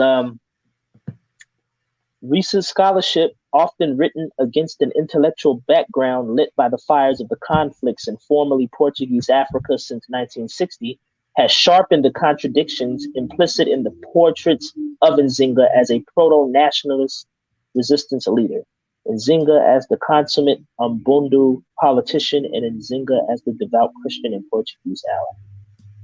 So yeah, this is Oh, yeah, something I that's what Sheffrin said. Sheffrin said, so you trying to tell me that Wiki is wrong? not see now. I can't vouch Mhm. for this man's scholarship Right. level, but That's it's not Wiki. It's exactly. not That's what he Wiki. ain't understanding. It's the Wiki ain't the scholars. Wiki ain't the You, end all be all, bro. Wiki is hosting scholars as sources, and yeah, you can actually put a footnote with crazy. So I seen David Icke cited on Wiki before. Come on, man. Yeah. What I'm looking for his because I want to see what his claim of fame is for this source.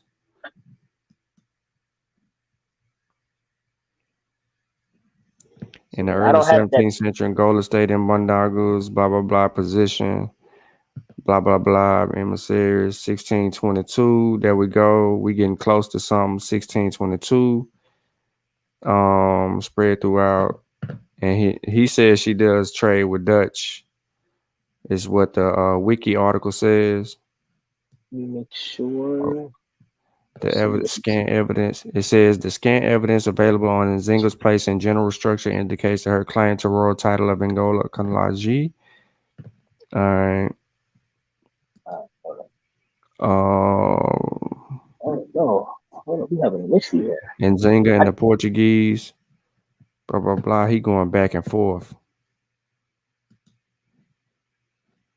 Political life in Nzinga, economic and resolve in 1622, herself in the military. I'm blind, but this. Hey, sorry, I'm mumbling and jumbling in people's ear. Take your time. The circumstances of Nzinga's alliance. What? The circumstances surrounding Nzinga's alliance with the Portuguese in 1622 and her seizure of power in Angola Kingdom shortly thereafter. She ain't no damn. Bro, they ain't aligned with her. That was fake.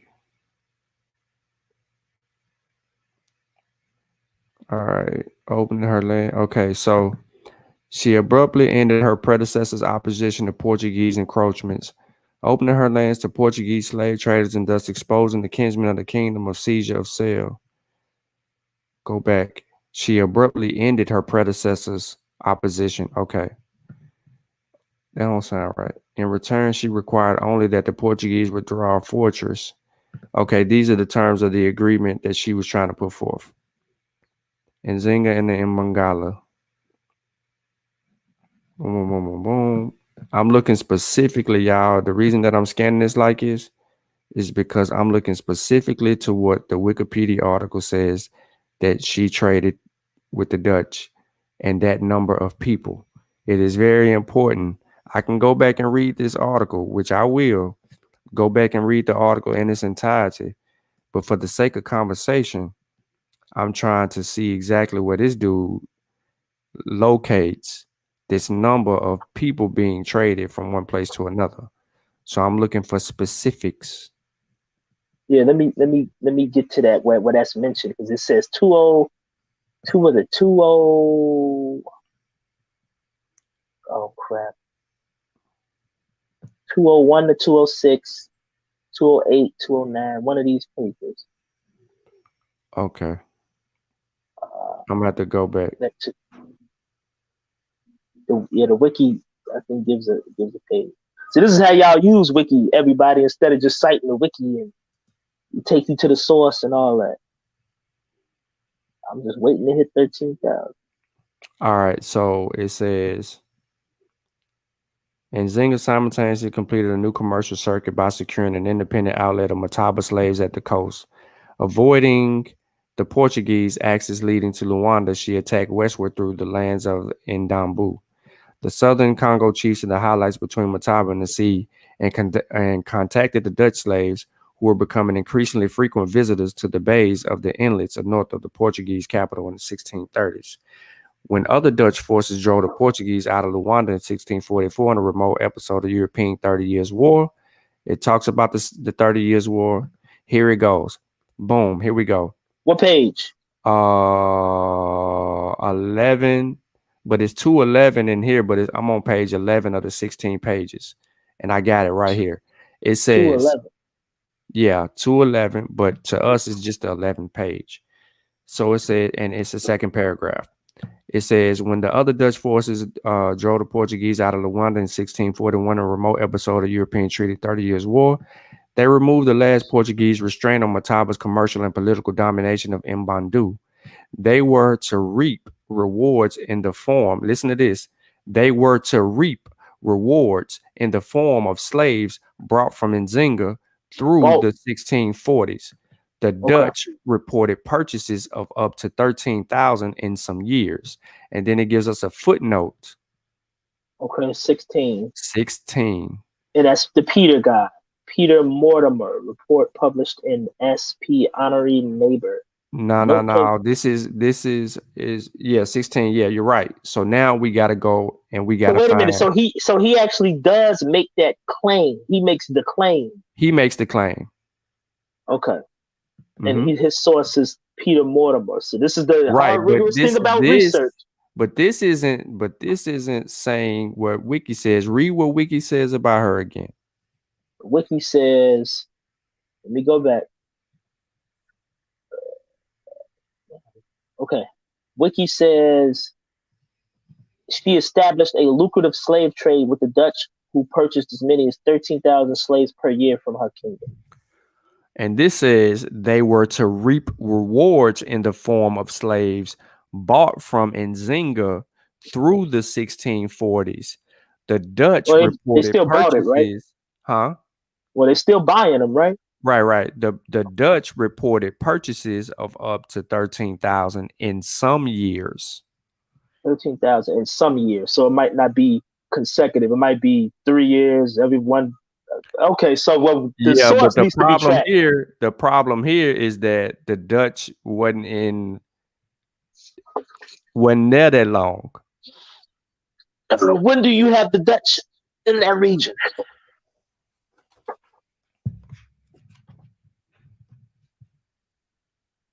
They were to reap rewards in the form of slaves bought from Nzinga through the 1640s. So not the 30s or the 20s, the 40s. Right, 1640. She's in her 50s. No, okay, so in 1648, Queen Nzinga is in her mid 60s. Okay, so she was older when she was doing it.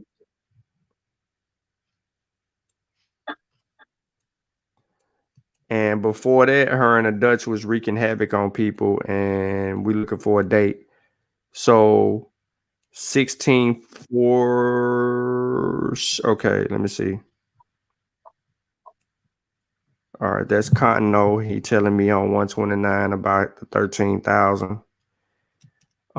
There's no in the 1630s. There's no Dutch yet.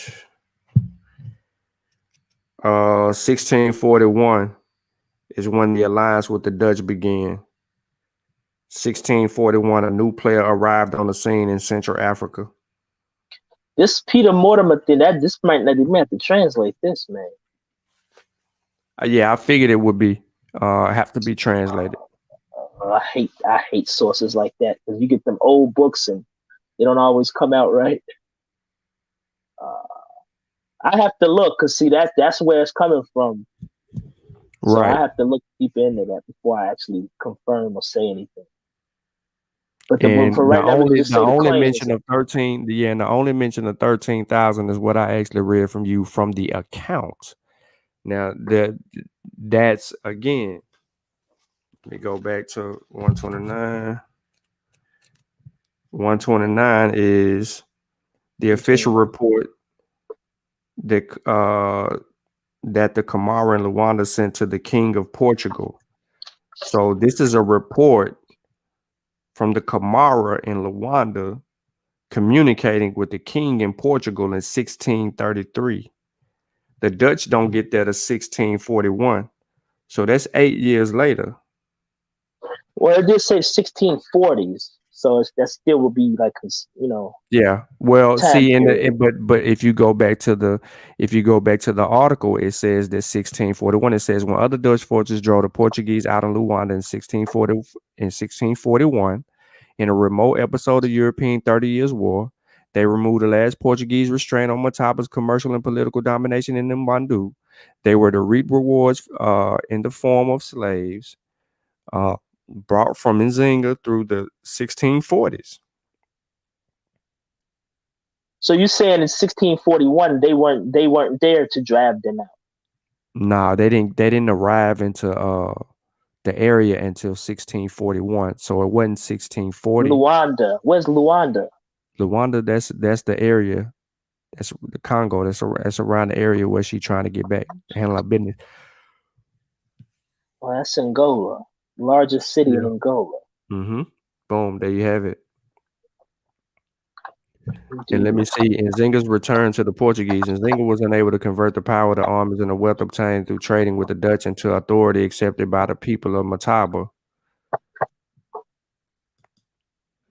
See, this is why these accounts make me laugh. Because here we in one instance we have people citing Cavazzi and the treatise of Cavazzi, and this person cites the treatise of Cavazzi and things of that nature, but his interpretation is different. And that's why I said you got to read out the evidence, because he's in some instances here where he's hold up, let me go back. Does he footnote the source? Yeah, he does, which we did 16, but he doesn't footnote this other Or paragraph. the Portuguese accent. God dang, boy, we gotta have it. We gotta have this dude right here. Yeah, man, and you gonna have to But even, translate because I but know you even, know but Dutch. even still, no. I ain't gotta have nothing. I ain't made the claim. Well, he made the claim. I'm just saying. Well, Right? okay. They I'd got have to. Yeah, but no. you know Dutch, so They you read Dutch. no. No. They gotta do the work. I ain't gotta do nothing. I didn't make the claim. Okay. But this is also proof that they didn't cross-reference it. They went predominantly off wiki and says, because this says this, it has to be true. That is not always in the case because it could be taken out of context. We don't have a case where that these Dutch people. Let me tell you when the Dutch leave. Jesus Christ, this is a long title, man.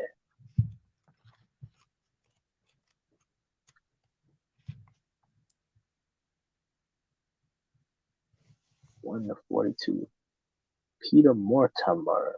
Report published in And SP. look, hold on. Now, the Dutch leave, bro, in the 16 sometime during 1648. From Luanda.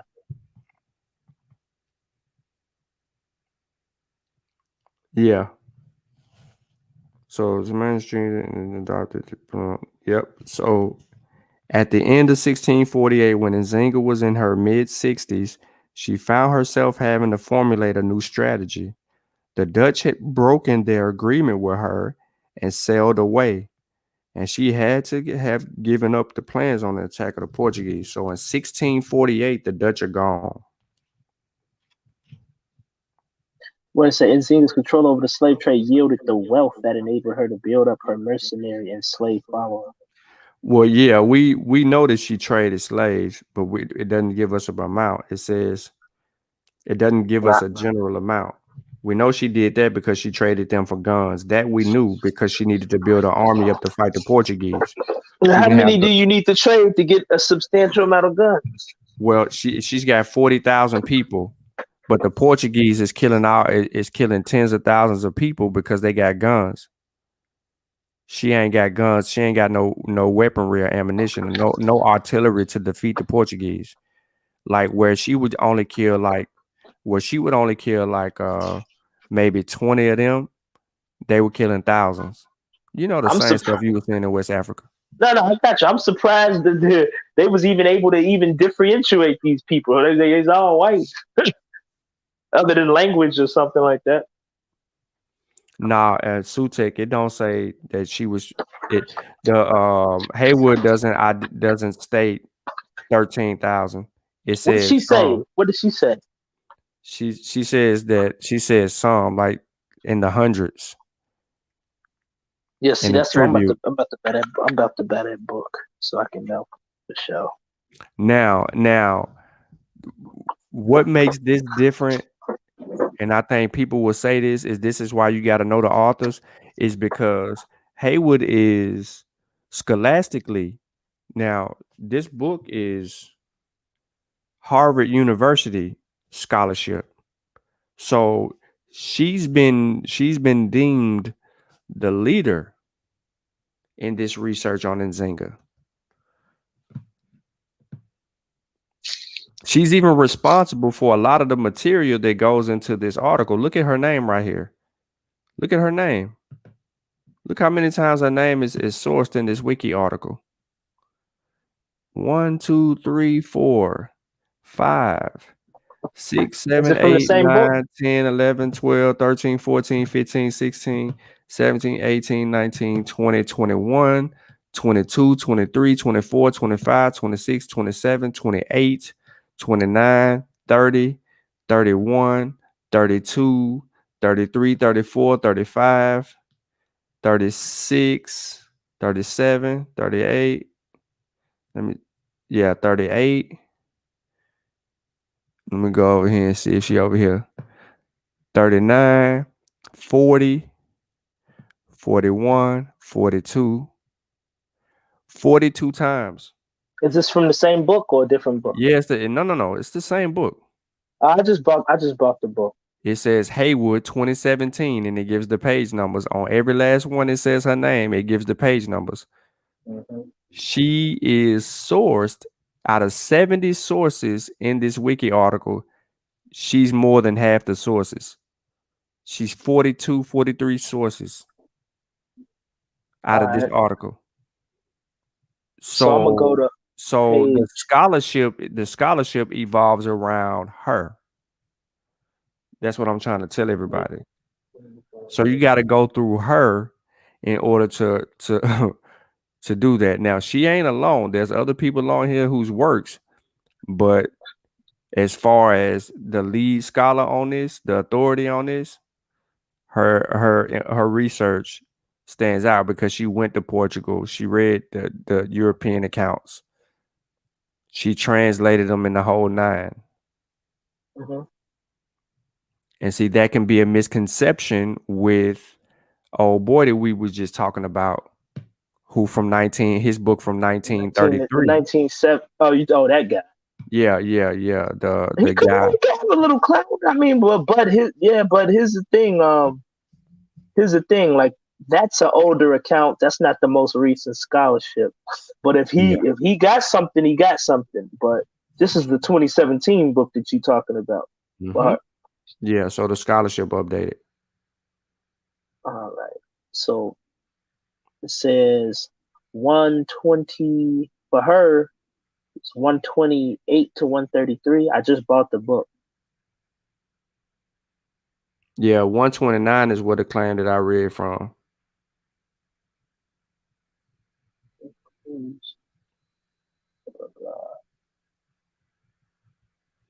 When Njinga sacrificed the young women to an Urkel deceased brothers, she was the thing to get around. Oh damn! Oh, Suta. Yeah. The J Store article. Yeah. I don't think he did anything either because his information is most those two sources are not modern scholarship. They're not modern scholarship at all. Those sources are um from 50 years ago, 70 years ago or something like that. And you got to make sure that translation right too. And that's Correct. Correct. everything. Because if he translate 13,000 and Three it really thousand, is three thousand. or and it's 3,000 or 1,300, then it's like you know what I mean? And then you'll hear people say, well, it's still 13, it's still 1,300 people, you know. I said them niggas had to go somewhere. They went to the west somewhere. Man, somebody was giving us some resistance, man. Oh, that was talking about some. You mean to tell me she sold her own people? Well, Crazy. Unc read the book though. He got the book. So he really Nah, had the upper hand. But I also know, well, he had I a ain't gonna gun. say He I wasn't know. pulling it out. I also, yeah, I also think that Unc has letters, access to the letters. You see what I'm saying? I think he got access to the letter. But see, this what we were just doing right here, right? This is what you supposed to do before you even bring out that information. Or if you bring out that information, you supposed to go pull up the source that actually made that statement so that you don't make it look like something. remember what I said earlier on the Master Warrior Clan. I said the rule of thumb, and it was what Unc always said is you start in wiki but end in a journal. They never took us to the journal. Sheffrin never took us to the journal. And even still, we can't even end at the journal that was actually provided because the journal is sourcing something from 1933, which wouldn't Well, be yeah, you just got to you have to fact check that to know if yes, that's accurate. Because facts. that's the same thing I had to do with the nigga brews. I don't know if I can say that word here, but I've done that. And man, And whew, when you fact check it, you come up with a different conclusion because they didn't send you on a wild goose chase. yeah, it'd be something totally different. Exactly. But I look, Fortune, I'm finna get out of here, bro. It's a good show. Appreciate you coming on. You know what I mean? Chopping it Oh up yeah, as yeah, yeah, usual. yeah, yeah. Anytime. But yeah, you come across that data, if you know somebody that speak Dutch, and that would be a pleasure if we can get that broke down because that's key information, right? Wiki is claiming that that she was trading 13,000. No matter if the Dutch was there for 2 years, that would only mean that she moved 26,000. But through those two routes, we know that 13,000 slaves came through those routes before. I have something right here, but it don't say 13,000. It's on Yeah. page 140. I think it's 147. It says one report Who from book? Who Luando book? Who book? noticed. Who book? Oh, the young lady Heywood. Okay, Dr. Heywood. All Heywood, right. Heywood. So 146, 146, 147. I think it's 147. 147. I'm there. I don't know if you can read from the top or the left. It says the relationship they hope to build with Njinga. One report from Luando noted that Njinga controlled an enormous region that stretched from the borders of Dutch occupied Luando to some 300 leagues inland, and that Hold on, between hold on, hold 2,000. on, hold on. I don't see where you at. Cause it may be. Are you looking at a pre-book or something? No, I've got the book, man. It say 147 to 149. Okay, you're on one. Okay, so you're reading beyond that because 147 um doesn't start that. But I'm trying to find exactly where you are. 140, go to 148. Portuguese, 148. Flemish women of all the riches and their amassed, they captured and killed. I think it's Uh, 148, sir. I'm on 148. Indeed, although Kambu was over 60 years old, you Oh, ain't said nothing like that. And Nzinga quick retreat of other siege precautions. The Portuguese were surprised. The it's victory of under the the Gumbo. chapter warfare and diplomacy. It's under I'm the under warfare I'm and under diplomacy. warfare. I'm under warfare and I diplomacy. wonder why you don't see it. I'm gonna read it.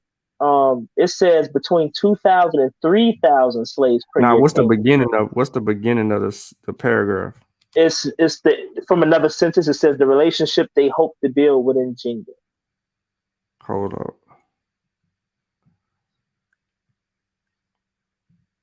The relationship they hope to build with Njinga. What's the You might be able to Portuguese? just type that in there. Nah. I got the physical. Oh crap! Oh yeah, no wonder I got the online one. Oh yeah, you still reading physical media? You probably buying Blu-rays and stuff.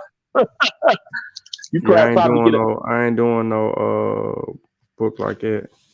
I So got you. yours could be a different page Oh crap! than the Okay, physical book. the No. chapter It's still the right chapter. warfare and diplomacy. I'm gonna see how many pages it had before the beginning of the chapter. Oh man, you deep into this. That's betrayal. A balancing act. What the hell?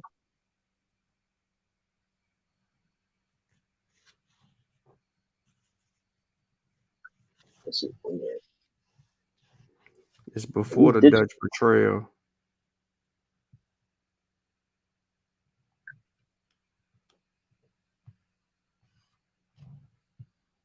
warfare and diplomacy.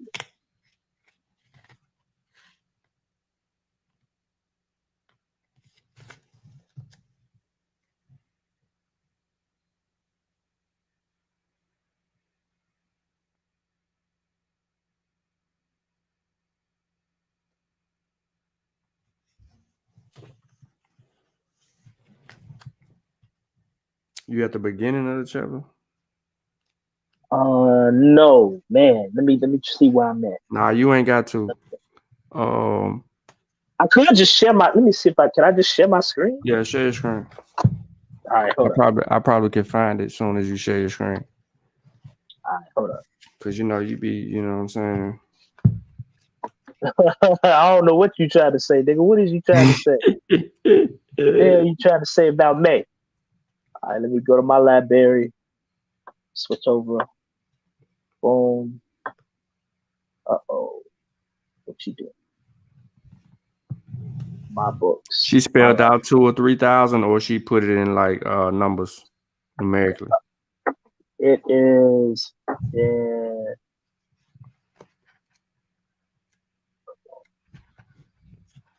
she spelled it out words. Give me 1 second so I can slaves. Pull it up the exact same way.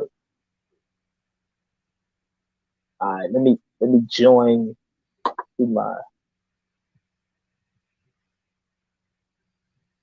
thing here. Stream.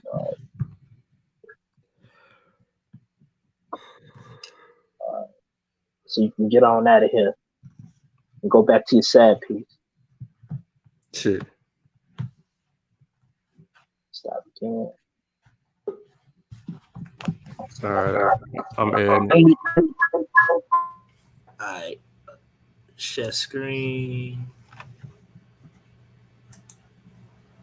Let's see here.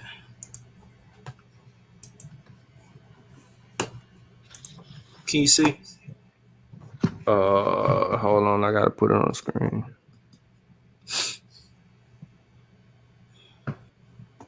Oh, you got double pages. Yeah. No, you cool. It's down here. Wow, hold up. While Alexander was exploring influences, wow, I see it. Nzinga governing military power led a slew of diplomatic initiatives in the Congo. Hold up. Yeah, that ain't on my page. You said page, what you got on that page, what? It said 148, but this is the digital. So Right. Hold on. I'm looking at Nzinga's growing power. warfare and diplomacy. No, I got the chapter. So let's see. Nzinga's growing power.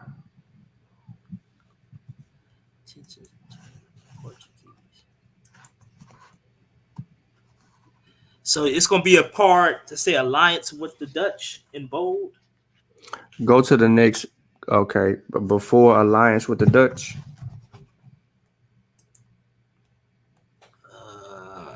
No. You had a there's some. Yeah. So no. It's not gonna be. It's not gonna be that in my book. It's gonna be around 130 ish. So go back. You says okay. I see where alliance with the Dutch is. Right, so it should be 2 Go. pages or 4 pages. Oh, from that. The party travel at this point.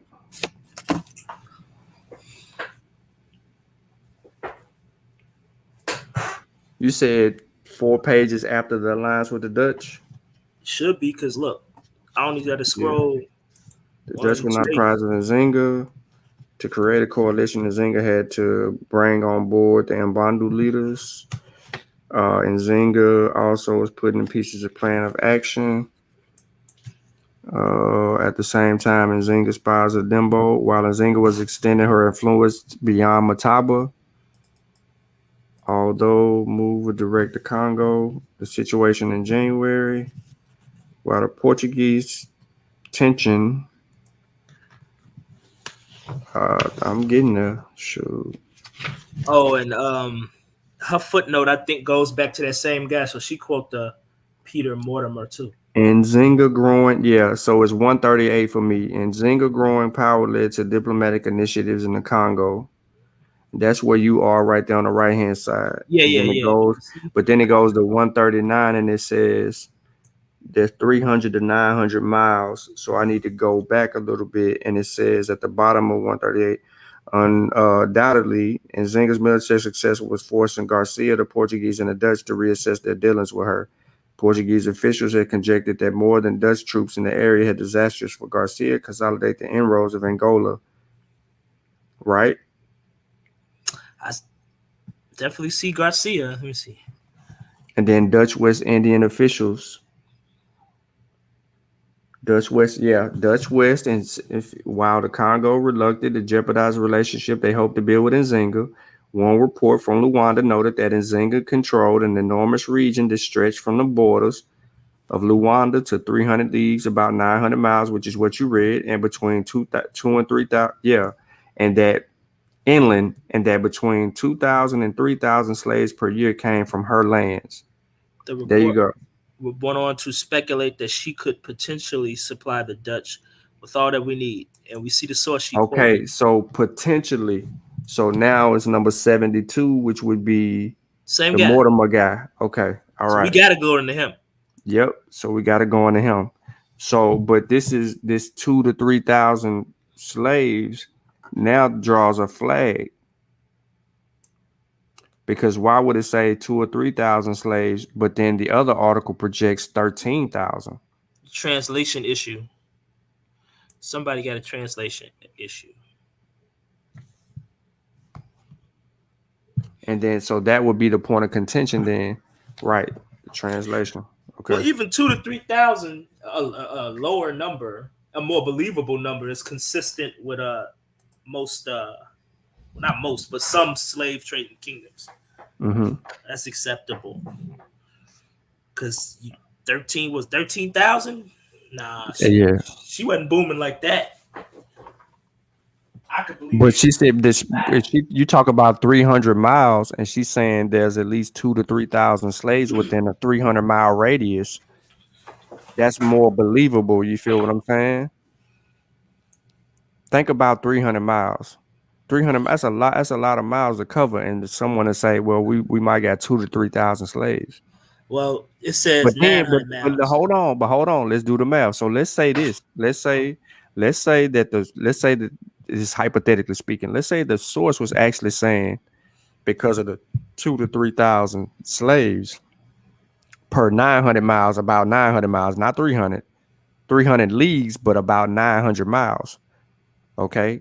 So if there's 2 to 3,000 slaves per year, that would mean during the time of the Portuguese, that would come up with 13,000, not 13,000 a year. So if you think about it, right? You talking all together? Yeah. So if you think about it, the Dutch was there in 1641, but they don't do business until September or 1643, because that's what it says. It says in the Dutch, it says in September 1643, Garcia's ambassador arrived with the Hague to request Dutch military assistance. Right? This could be consistent though, because the other source says 13,000 in some years, not a year. Well, how you get 13,000 in some years and you only got access to 2 to 3,000 in a span of 900 miles? 2 to 3,000. Well, I mean, in some years. I don't. Maybe he mean in that year, in some years' time, they came up with that much. But we still got to go to the primary. To the primary. To even figure this out. Yep, we gotta learn Dutch. No. Just for one thing, y'all. Do you see how critical it is just to answer one question? To substantiate the wiki article, that you got to go in and look at Mortimer, who was the point guy, and it could be a mistranslation. It could wholeheartedly be a mistranslation when we find out. We do know that it's outdated scholarship is not up to date, so there's a possibility of that. But this is Dr. Heywood coming out and saying what the source is saying. So why didn't she use 13,000 in her book if she had? You see what I'm saying? She got access. She did the updating for us though. Maybe she was able to. Yeah, there you go. So even still, we'll say 2 to 3 more believable. However, we still can rest assured that it was a possibility that it could be a mistranslation. We So don't wait, know, before you but leave, we're having to do the scrubbing. before you leave. Go ahead. So how many years would the Dutch have been in this region to receive slaves? Okay. So to go back to it again, the No, Dutch just was I mean you don't know how many off the top? Like 5 years, 6? no. I want to go. I want to be exact. The Dutch was out of there in 1648. She was in her mid 60s in 1648. The Dutch had broken their agreement and sailed away in 1648. So if you got a 1643 date regarding this information about the number of slaves in the 900-mile radius,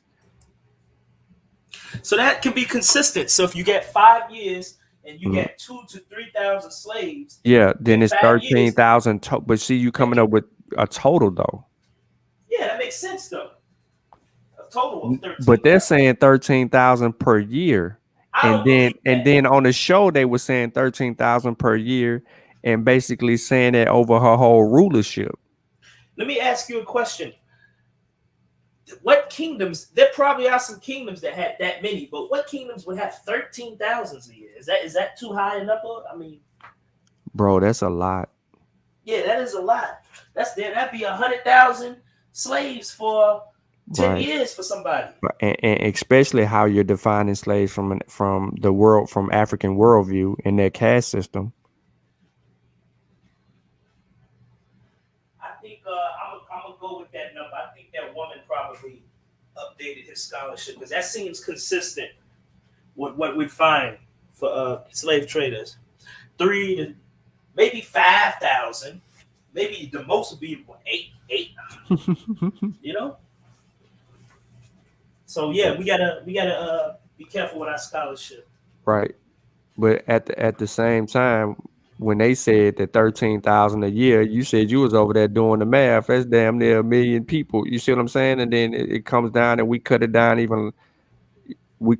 to just going behind the author, going behind the that author, and then that journal, because he said per year 13,000 per year in his thing. You see what I'm saying? No, that's what. Yeah, yeah. But his information is backdated old as well, because his sort, I mean, the way that he did it, and he could have made a mistranslation because He could have Wiki made is using him. They use him, and then they also used they updated the information coming from dude. But if they read Heywood's work, she's quoting this same dude using a similar line, but she's coming up with something. I don't know, man. we gotta be careful I gotta because. go to sleep and wake up. All right, well, I'm gonna let you go, and hopefully, if I find anything, I'll respectfully contribute. But I'll say, I'm glad we have an idea Right. that she was involved, but not outrageously like we thought. Yeah, she 13,000. ain't involved until she get with the Dutch.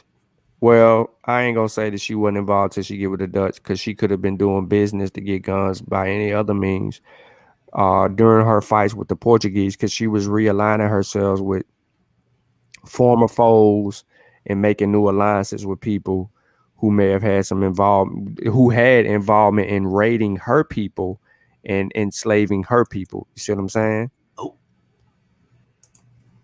So yeah. so this is where the water gets muddy. But when we slow it down, but when we hear Sheffrin and we hear Truth Ministry say that she traded 13,000 slaves a year, and they do it throughout her whole rule, we can now take that claim and say that is misinformation. That's pseudo. We can say that that's incorrect, because that's not what the source is saying.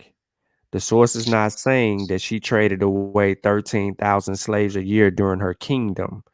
That didn't happen.